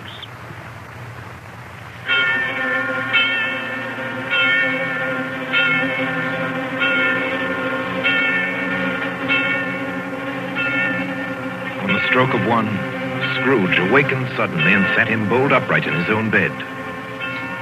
You remembered the words of Marley's ghost and wondered from which direction the second specter would appear. At that moment, nothing between a baby and a rhinoceros would have astonished him very much. Now being prepared for almost anything, he was not by any means prepared for nothing. And consequently, when no shape appeared, he was taken with a violent fit of trembling. 5 minutes, 10 minutes, quarter of an hour went by, yet nothing came. Then, as he sat in his bed, he became aware gradually of a great blaze of ruddy light that seemed to shine upon him from the adjoining room. He got up softly and shuffled in his slippers to the door. It was his own sitting room, there was no doubt about that. But it had undergone a surprising transformation. The walls and ceiling were so hung with living green that it looked a perfect grove. And there sat a jolly giant, glorious to see, who bore a glowing torch in shape not unlike Plenty's horn, and held it up high up to shed its light on Scrooge as he came peeping round the corner. Come in, Ebenezer Scrooge, and know me better, man. I am the ghost of Christmas present. Spirit, take me where you will. Last time I went against my will and learned a lesson which is working now. If you have anything to teach me, let me profit by it. Touch my robe, Ebenezer Scrooge. Touch my robe.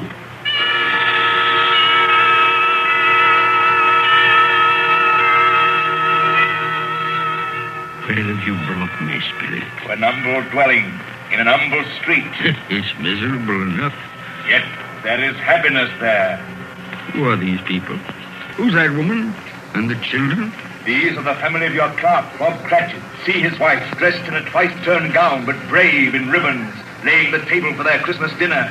And there, assisting her, is her daughter, Belinda. And the young man with the fork in the stuffing, that's Master Peter Cratchit. And the two little Cratchits. Listen, Scrooge, and watch.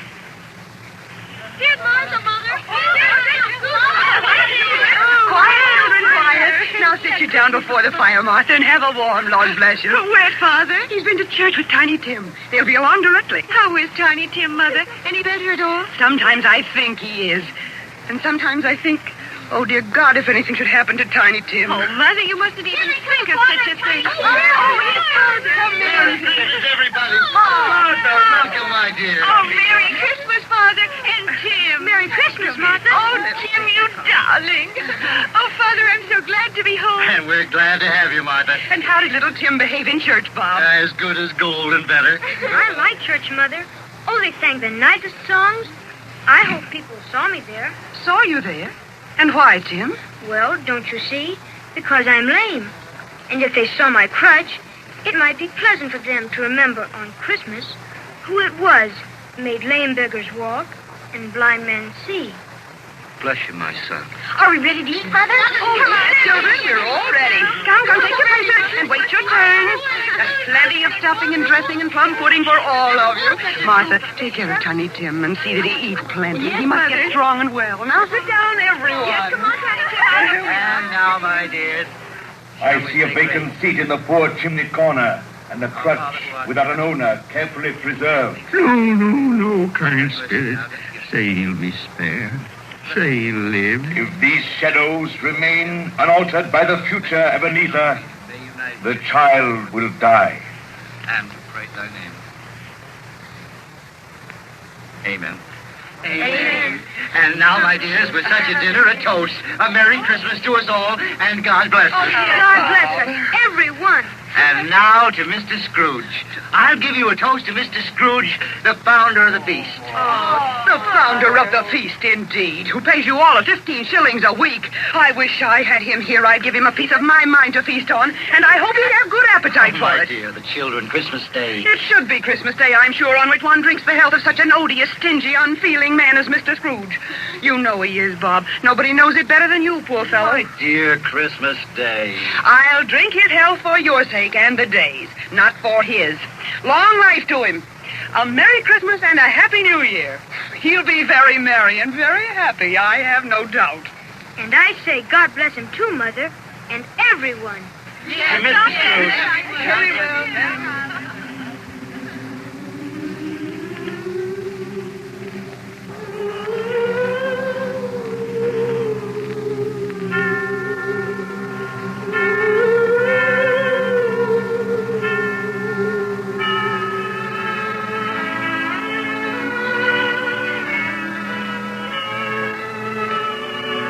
There was nothing of high mark in all this. They were not a handsome family, these Cratchits. They were not well-dressed. Their shoes were far from being waterproof. Their clothes were scanty and had known, very likely, the insides of a pawnbroker's. But they were happy, grateful, pleased with one another and contented with the time. And when at last they faded, Scrooge had his eye upon them, and especially on Tiny Tim until the last. Many calls Scrooge made that night with a ghost of Christmas present. Down among the miners they went who labor in the bowels of the earth, and out to sea among the sailors at their watch, dark, ghostly figures in their several stations. Much they saw and far they went, and many places they visited, but always with a happy end. The spirits stood beside sick beds, and they were cheerful. On foreign lands, and they were close at home. By poverty, and it was rich. In almshouse, hospital, and jail, where vain man in his little brief authority had not made fast the door and barred the spirit out, the spirit left his blessing. It was a long night. It was only a night.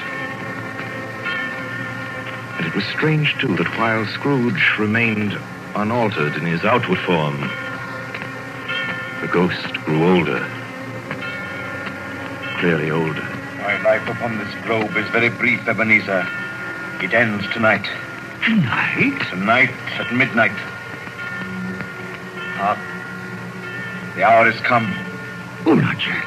Not yet. No, there are still more things I wish to learn. These you will learn from still another spirit. Still another spirit, Ebenezer. Scrooge looked about him for the ghost. It had vanished.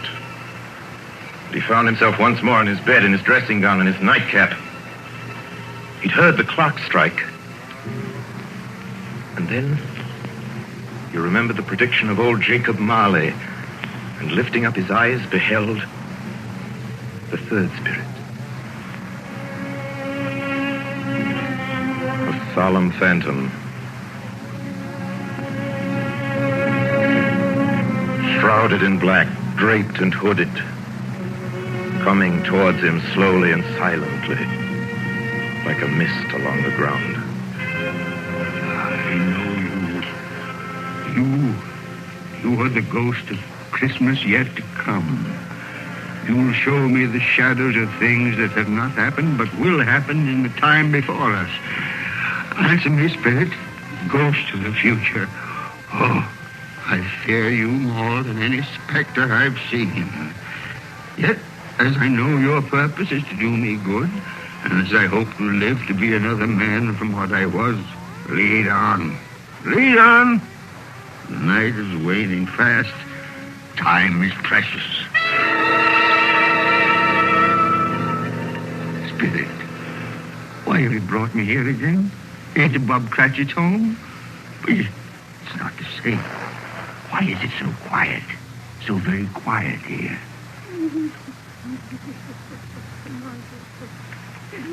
Mother, please. Oh, my son.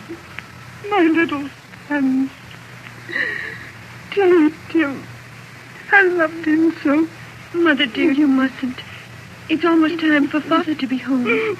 Don't let him see you crying. Yes, Martha. He's late tonight. He walks slower than he used to. Yet I've known him to walk very fast indeed with Tiny Tim on his shoulder. So have I, Mother. But he was light to carry.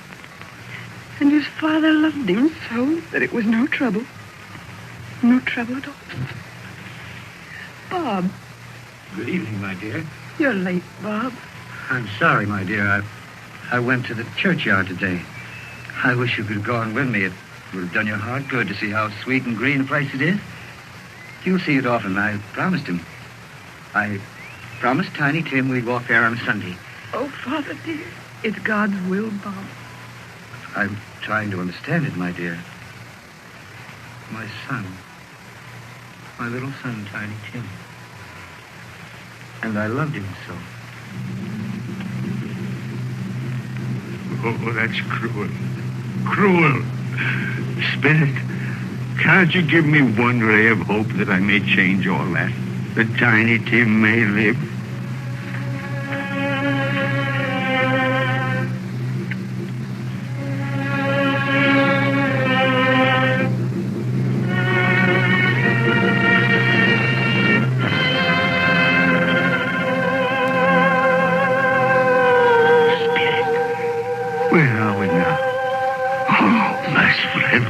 Churchyard, overrun by grass and weeds, choked with too much burying, desolate, a lonely, crumbling gravestone. Spirit, now before I draw nearer to that gravestone, answer me one question.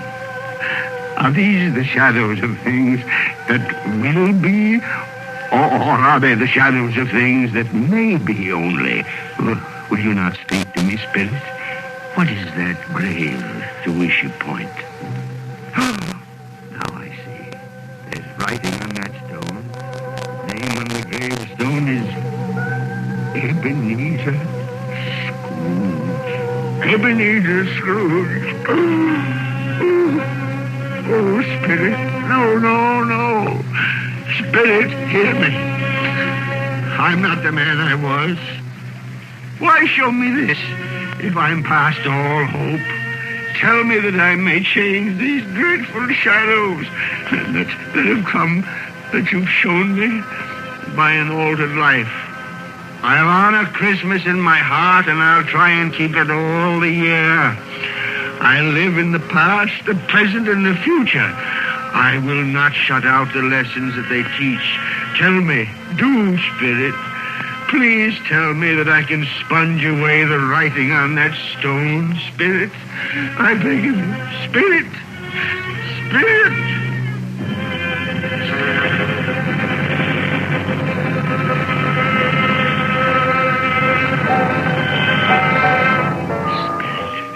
I promise on my knees. I promise.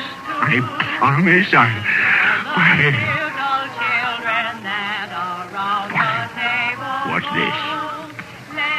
It's my bedpost. I'm home. In my own bed. In my own room. And the sun. The sunshine. It's clear. It's bright. No fog. Oh, what a beautiful day. Glorious. Glorious.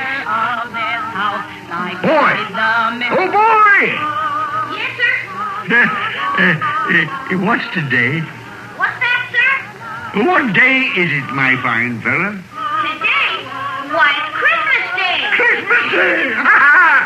I haven't missed it. The spirits have done it all in one night. All in one night.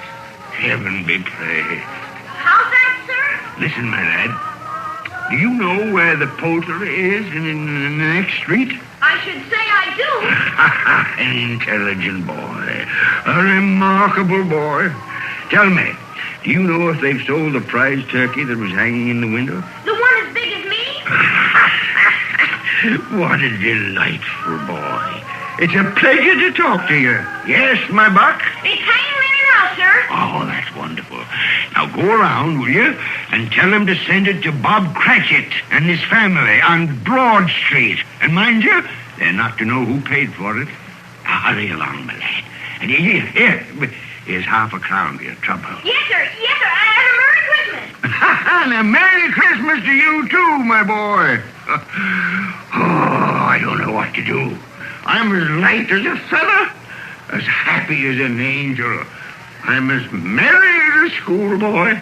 A Merry Christmas. A Merry Christmas to everybody. A Happy New Year to all the world. Whoop! Whoop!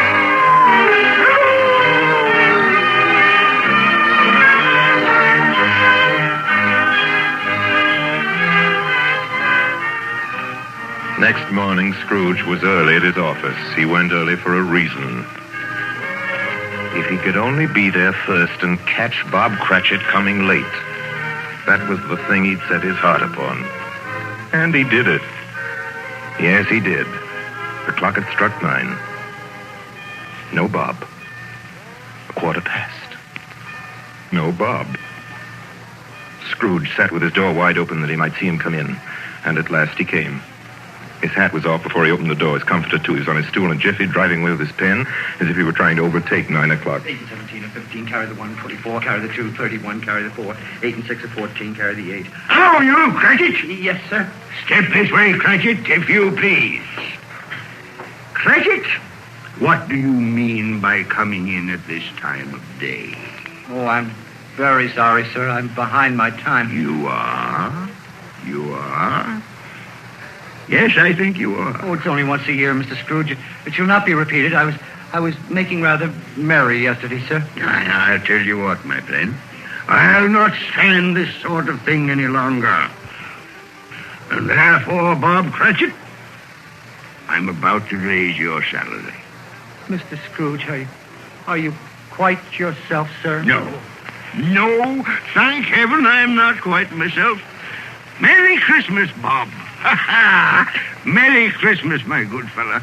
A merrier Christmas than I've given you in many a year.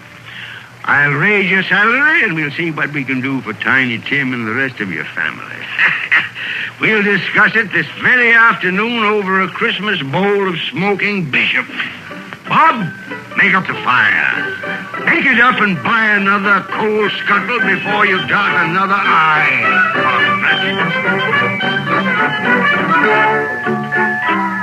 Scrooge was better than his word. He did it all, and infinitely more. To Tiny Tim, who did not die, he was a second father. He became as good a friend, as good a master, and as good a man as the good old city knew, or any other good old city, town, or borough in the good old world. Some people laughed to see the alteration in him, but he let them laugh, and little heeded them. His own heart laughed, and that was quite enough for him. He had no further intercourse with spirits, but lived upon the total abstinence principle ever afterwards, and it was always said of him that he knew how to keep Christmas well, if any man alive possessed the knowledge. May that be truly said of us, all of us. And so, as Tiny Tim observed, God bless us, everyone. Joy through the world, the Lord is come. Let earth receive her King. Let every heart prepare his room.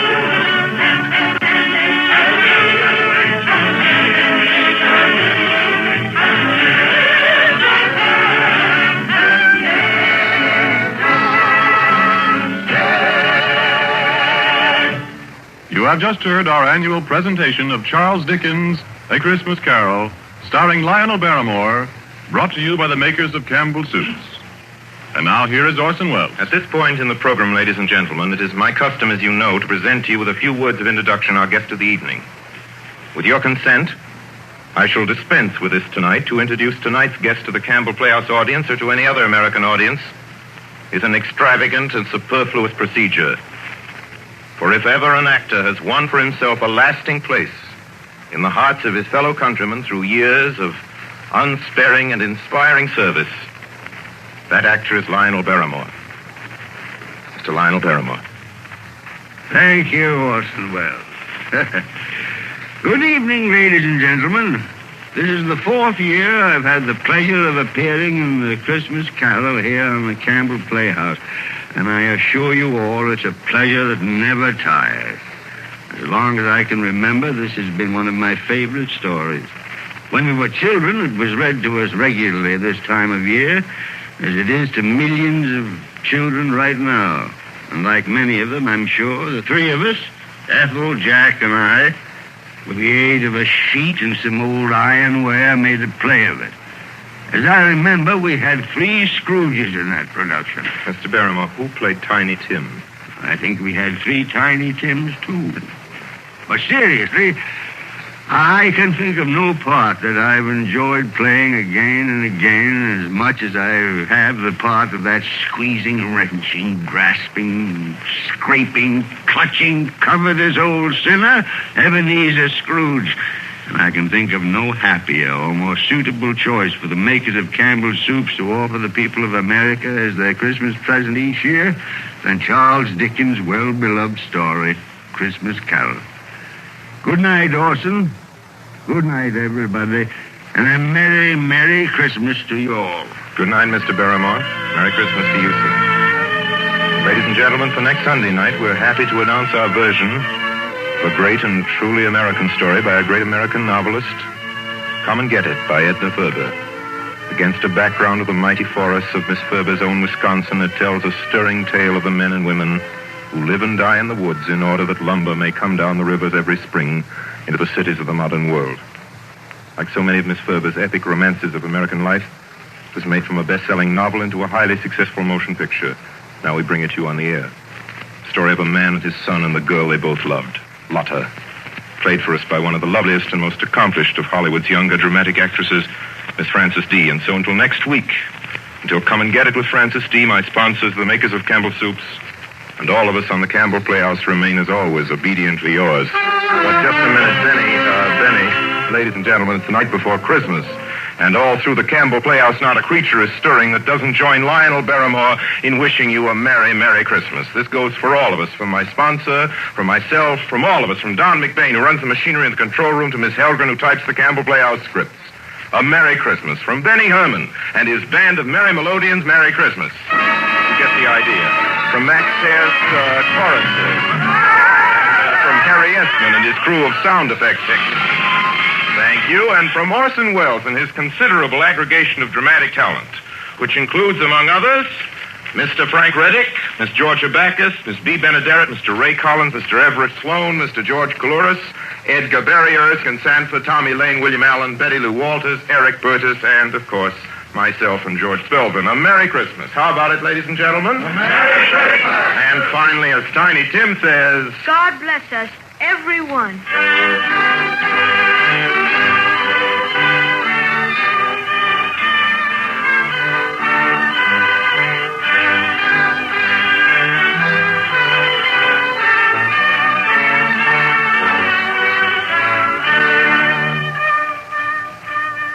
The makers of Campbell Soups join Orson Welles in inviting you to be with us in the Campbell Playhouse again next Sunday evening when we bring you Edna Ferber's Come and Get It with Miss Frances D. as our guest. Meanwhile, if you have enjoyed our 5th annual presentation of A Christmas Carol, won't you tell your grocer so this week when you order Campbell Soups? This is Ernest Chappell saying thank you and a Merry Christmas to you all.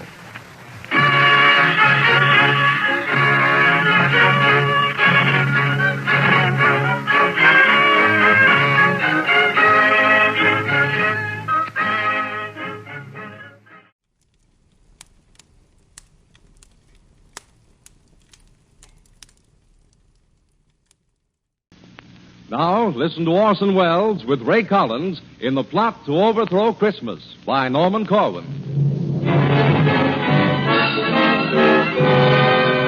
This is My Best, starring Orson Welles with Ray Collins in a Christmas story chosen from among his best works especially for this program by America's master radio poet, Norman Corwin.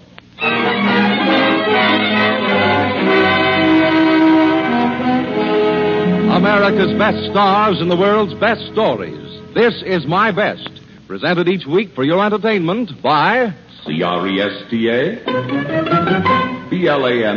BLANCA. Presta Blanca. Presta Blanca.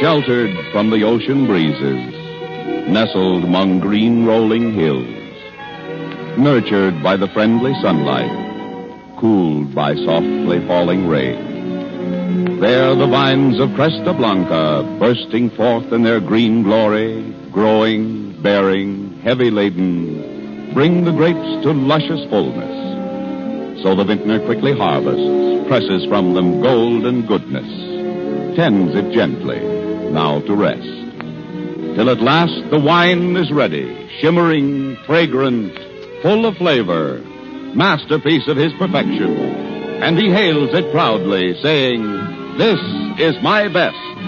This is Cresta Blanca."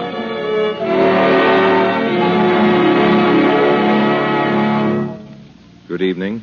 This is Orson Welles. I'm very flattered indeed for the chance to be appearing so soon again on This Is My Best, very particularly in the radio best we have for you tonight. Best is a big word, but it isn't too big for Norman Corwin, who is certainly and beyond all argument the best writer the medium has produced. And best is a big word, but it isn't too big for Ray Collins either, who showed us the greater part of tonight's divertisement. If you know of a better actor in radio, please send me his name. I can use him in the Mercury. Here, then, is radio's best, a script by Corwin, and here's Corwin's very best for the holidays, a delicious and utterly delirious rigadoon of a thing entitled The Plot to Overthrow Christmas. Shenley's Cresta Blanca wine presents The Plot to Overthrow Christmas by Norman Corwin, starring Orson Welles as Nero, with Ray Collins as Santa Claus on This Is My Best.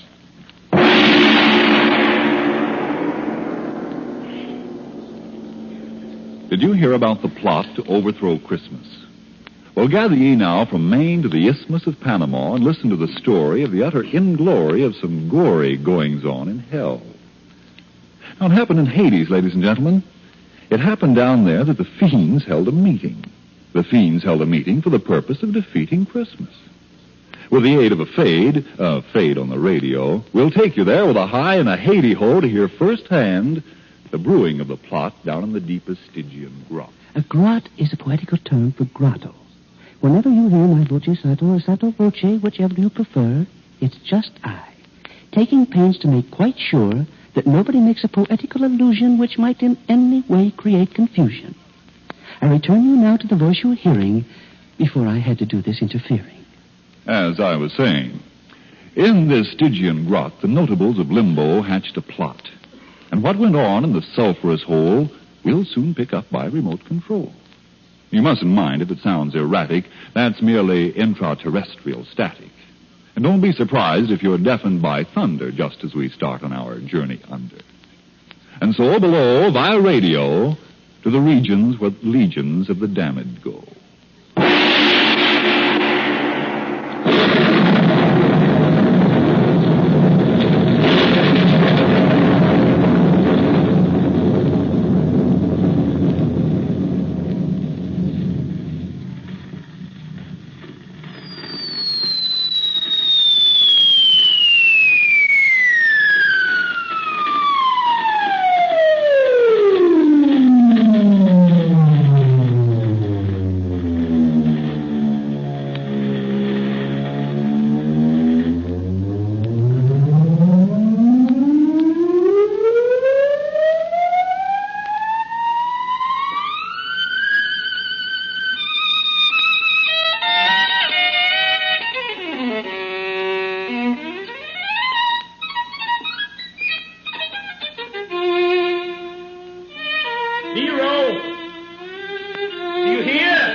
My favorite concerto.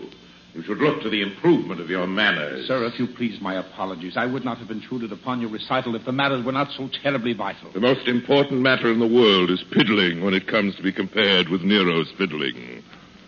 Now, what you say may be very true, but I have been sent here to summon you to a great mass meeting of the tortured souls down in the grot of the flaming coals. Why are we meeting? Who's on the spot?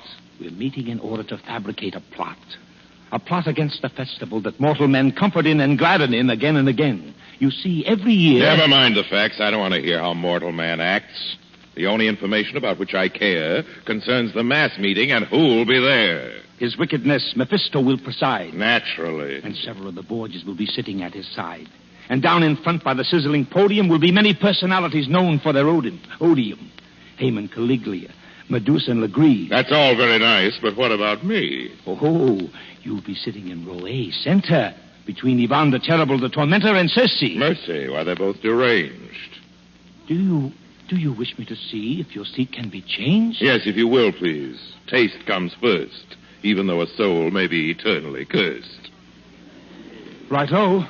See you at the meeting, then? Yes, and now back to my fiddling again.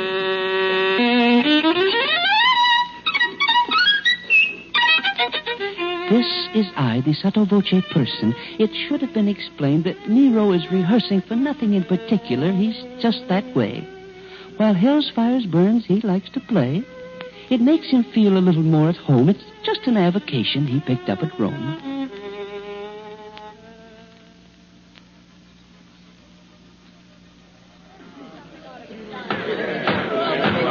The meeting will now come to order, please. I've called you here from over 60 seas of boiling pitch and blazing phosphorus to stop what constitutes a loss for us. And this is the reason.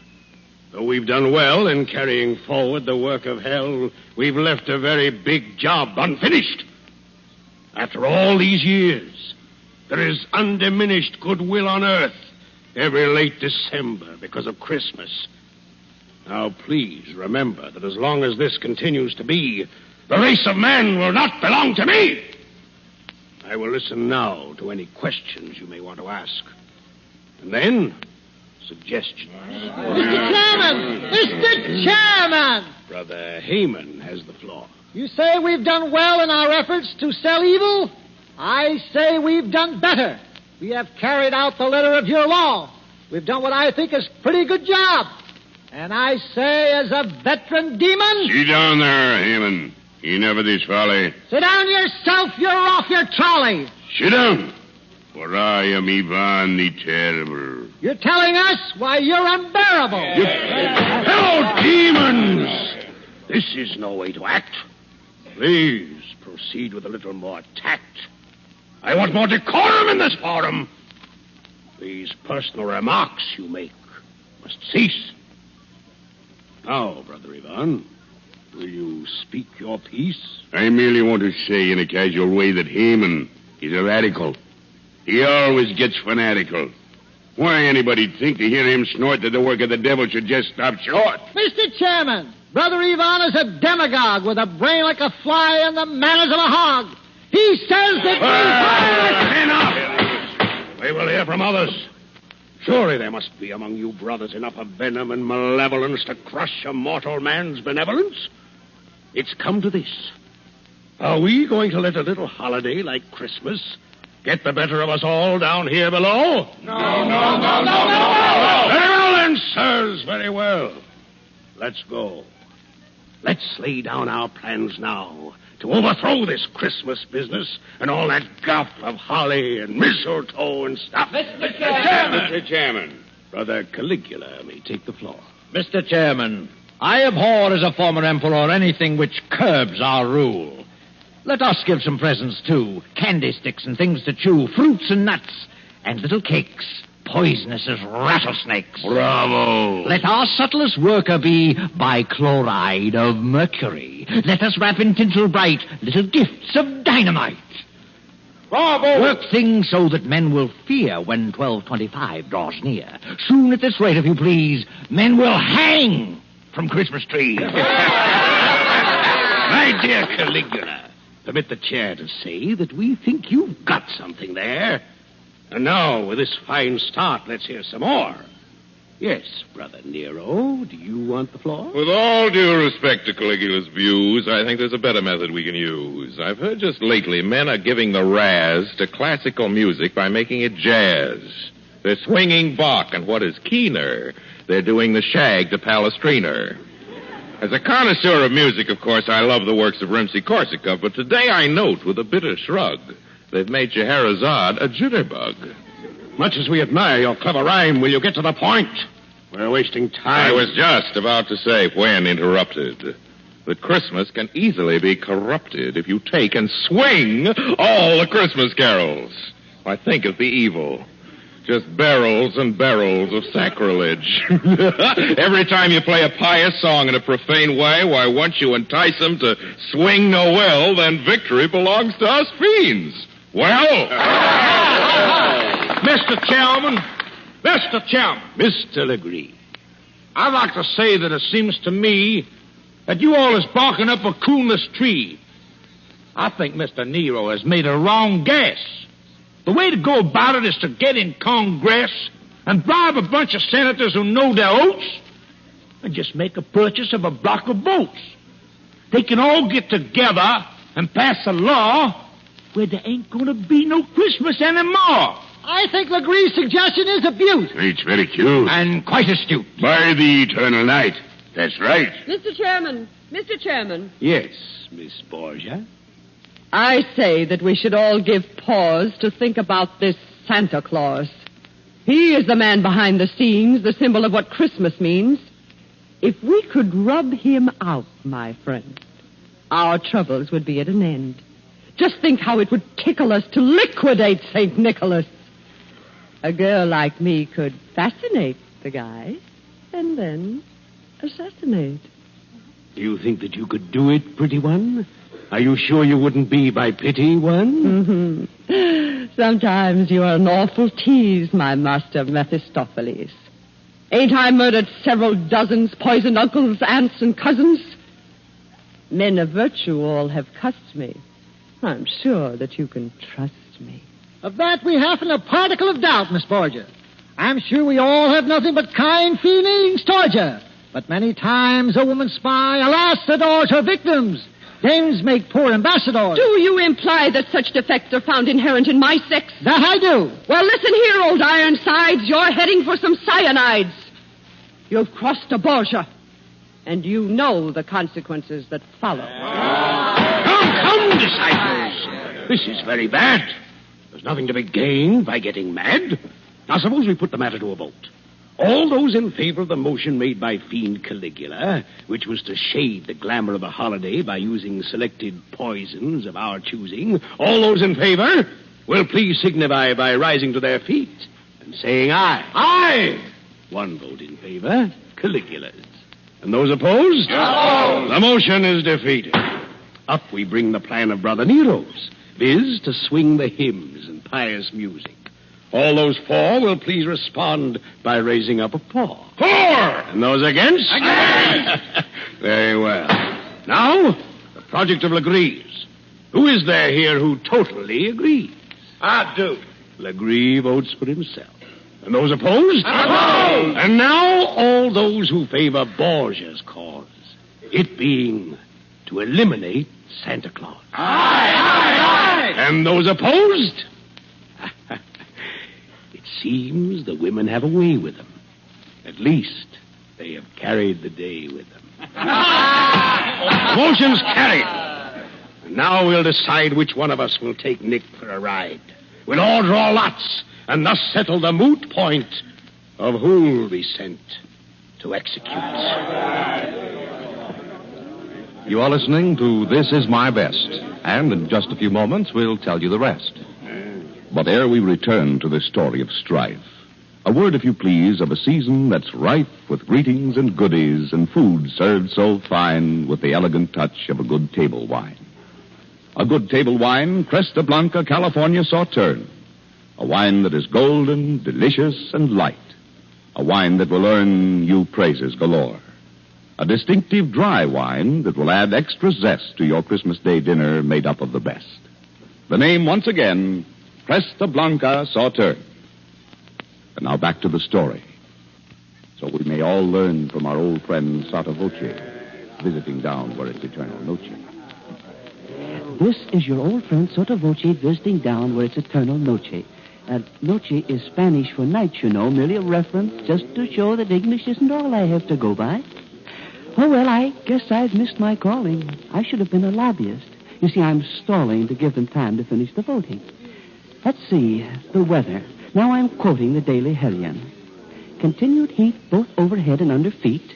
Light showers of brimstone toward the evening hours. Oh, that's what it says here. I'm not fibbing. How am I doing with my ad-libbing? This is a thing a Gabbard have fun with. Say, the drawing should soon be done with. We expect the results at any moment now, as soon as The lots have been drawn, and I'm glad to say the honor has fallen Nero's way. Now, Nero, you are charged with a great task. It's the evilest deed that we could ask a fiend to do. We'll be proud of you. Just one moment. How do I get there? What do I wear? Is it dry or wet there?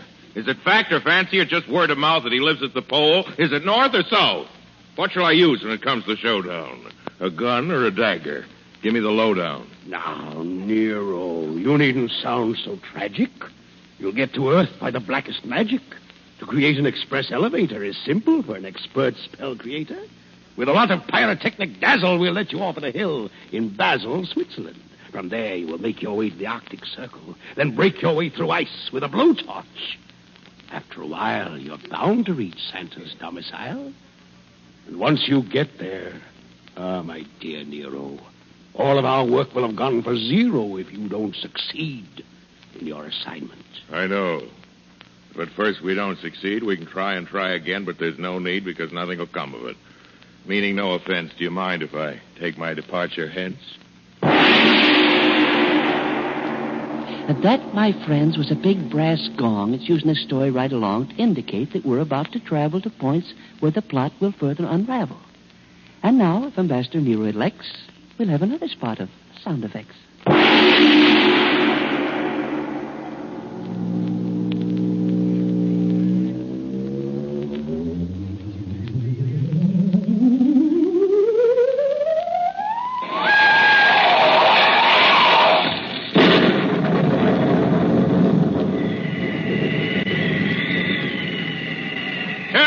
Stranger, is this Basel, Switzerland?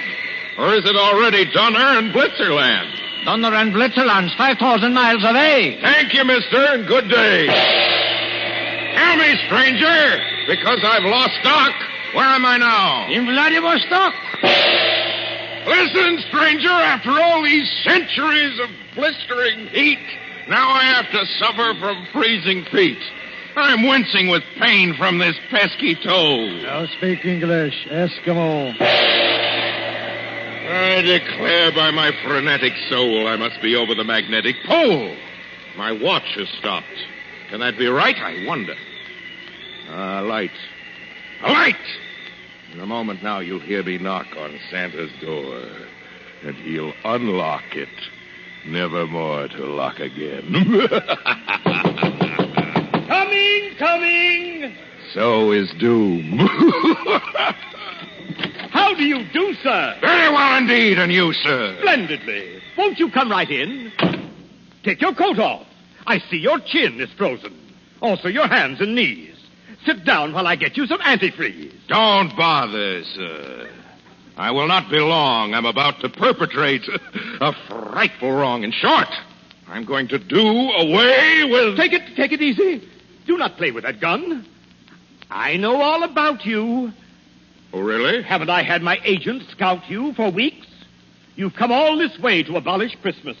Now, let me say... Listen, Santa, I'm no callow stripling. I've read Ernest Hemingway and Kipling. And also the shooting of Dan McGrew and plenty of detective stories, too. And just to show you what a broad guy I am, I've also read the Rubaiyat of Omar Khayyam. Do you think that a fellow with his reading so graded could have learned so little as to be dissuaded from a main objective? Why, don't make me giggle. I'd feel a lot better if you wouldn't wiggle that gun so. Much as I'm impressed with your education, I honestly believe that a figure of your station should have given more thought to the ways of man and less devotion to the cult of Pan. I came to dispatch a duty, so don't hand me any of this tutti-frutti. If you've any last words you want to say, then spell them. I haven't got all day. Now, what's the rush? Unless I've counted wrong, the polar day has always been 6 months long. Well, after I've disposed of you, I've got to hurry right back to hell, where they'll begin to worry. Not about you, but about your career in homicide. Do you think that the mere loss of you would make them hysterical? Their only interest is numerical. Think so? Mephisto wants to rule just as much of humanity as possible for reasons of personal vanity. By the sticks, you're right. To think that he'd dare. Are there any ladies here? Will you permit me to swear? My answer to that is an emphatic no. There are several lady dolls in the toy room below. Oh, Cassius. Oh, Claudius. Oh, Naphthaline. What a fool I've been. What a fool I've been. Wait, I think I see what you're after. You're as clever as a big-time Roman grafter. Do you think I could be that meanly deceptive to Satan? Why, Santa, I'm keenly perceptive. I can see right through all your clever ruses. Nero can be plenty foxy when he chooses.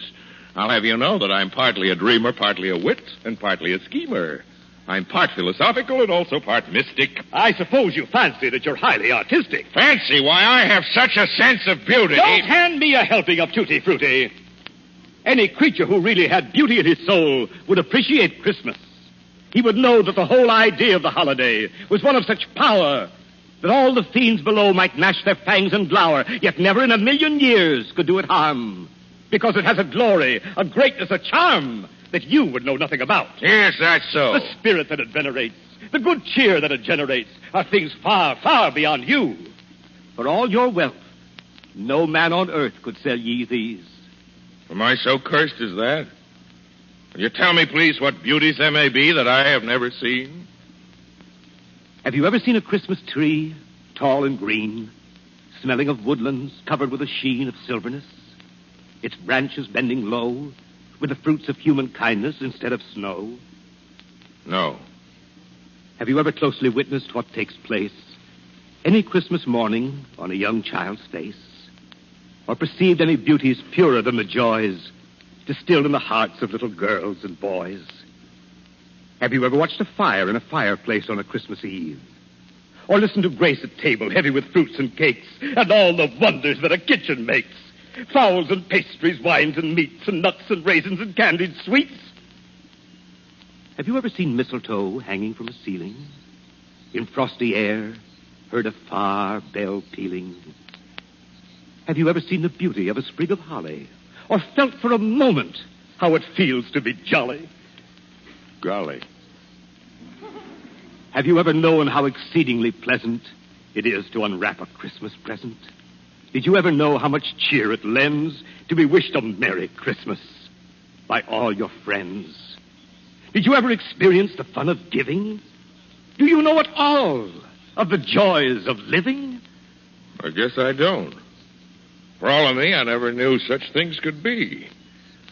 Just think how long in ignorance I've slept. It must have been the company you've kept. I was a wicked tyrant once, you know. Ah, yes, but that was centuries ago. You really had no way of knowing. Perhaps. I guess that I'll be going. I really should be getting on my way. But do you have to? Don't you want to stay? Well, you see, I'm just a bit... Embarrassed? Well, yes, sir. No, don't look so harassed. I know just why you came and who it was that sent you. But that's all done with. I take it you repent you of all your past mistakes.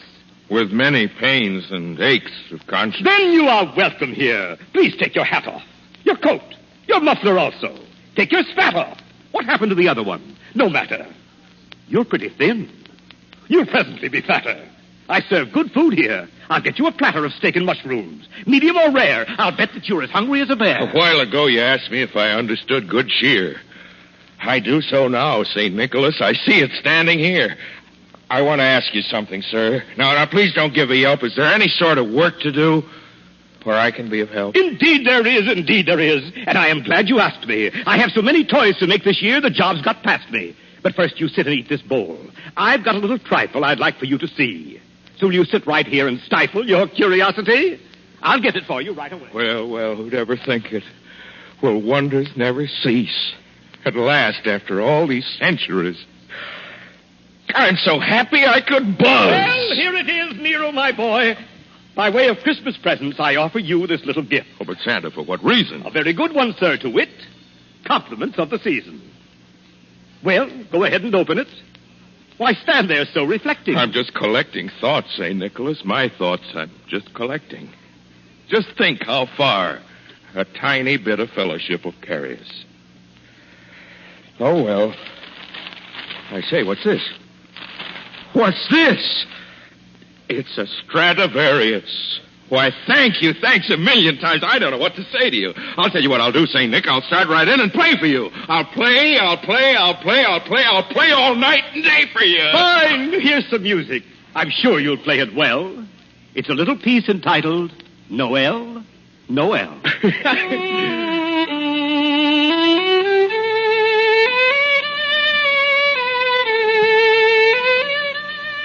This is I. Remember me, your sotto voce friend? I've just come back to tell you that the story's at an end.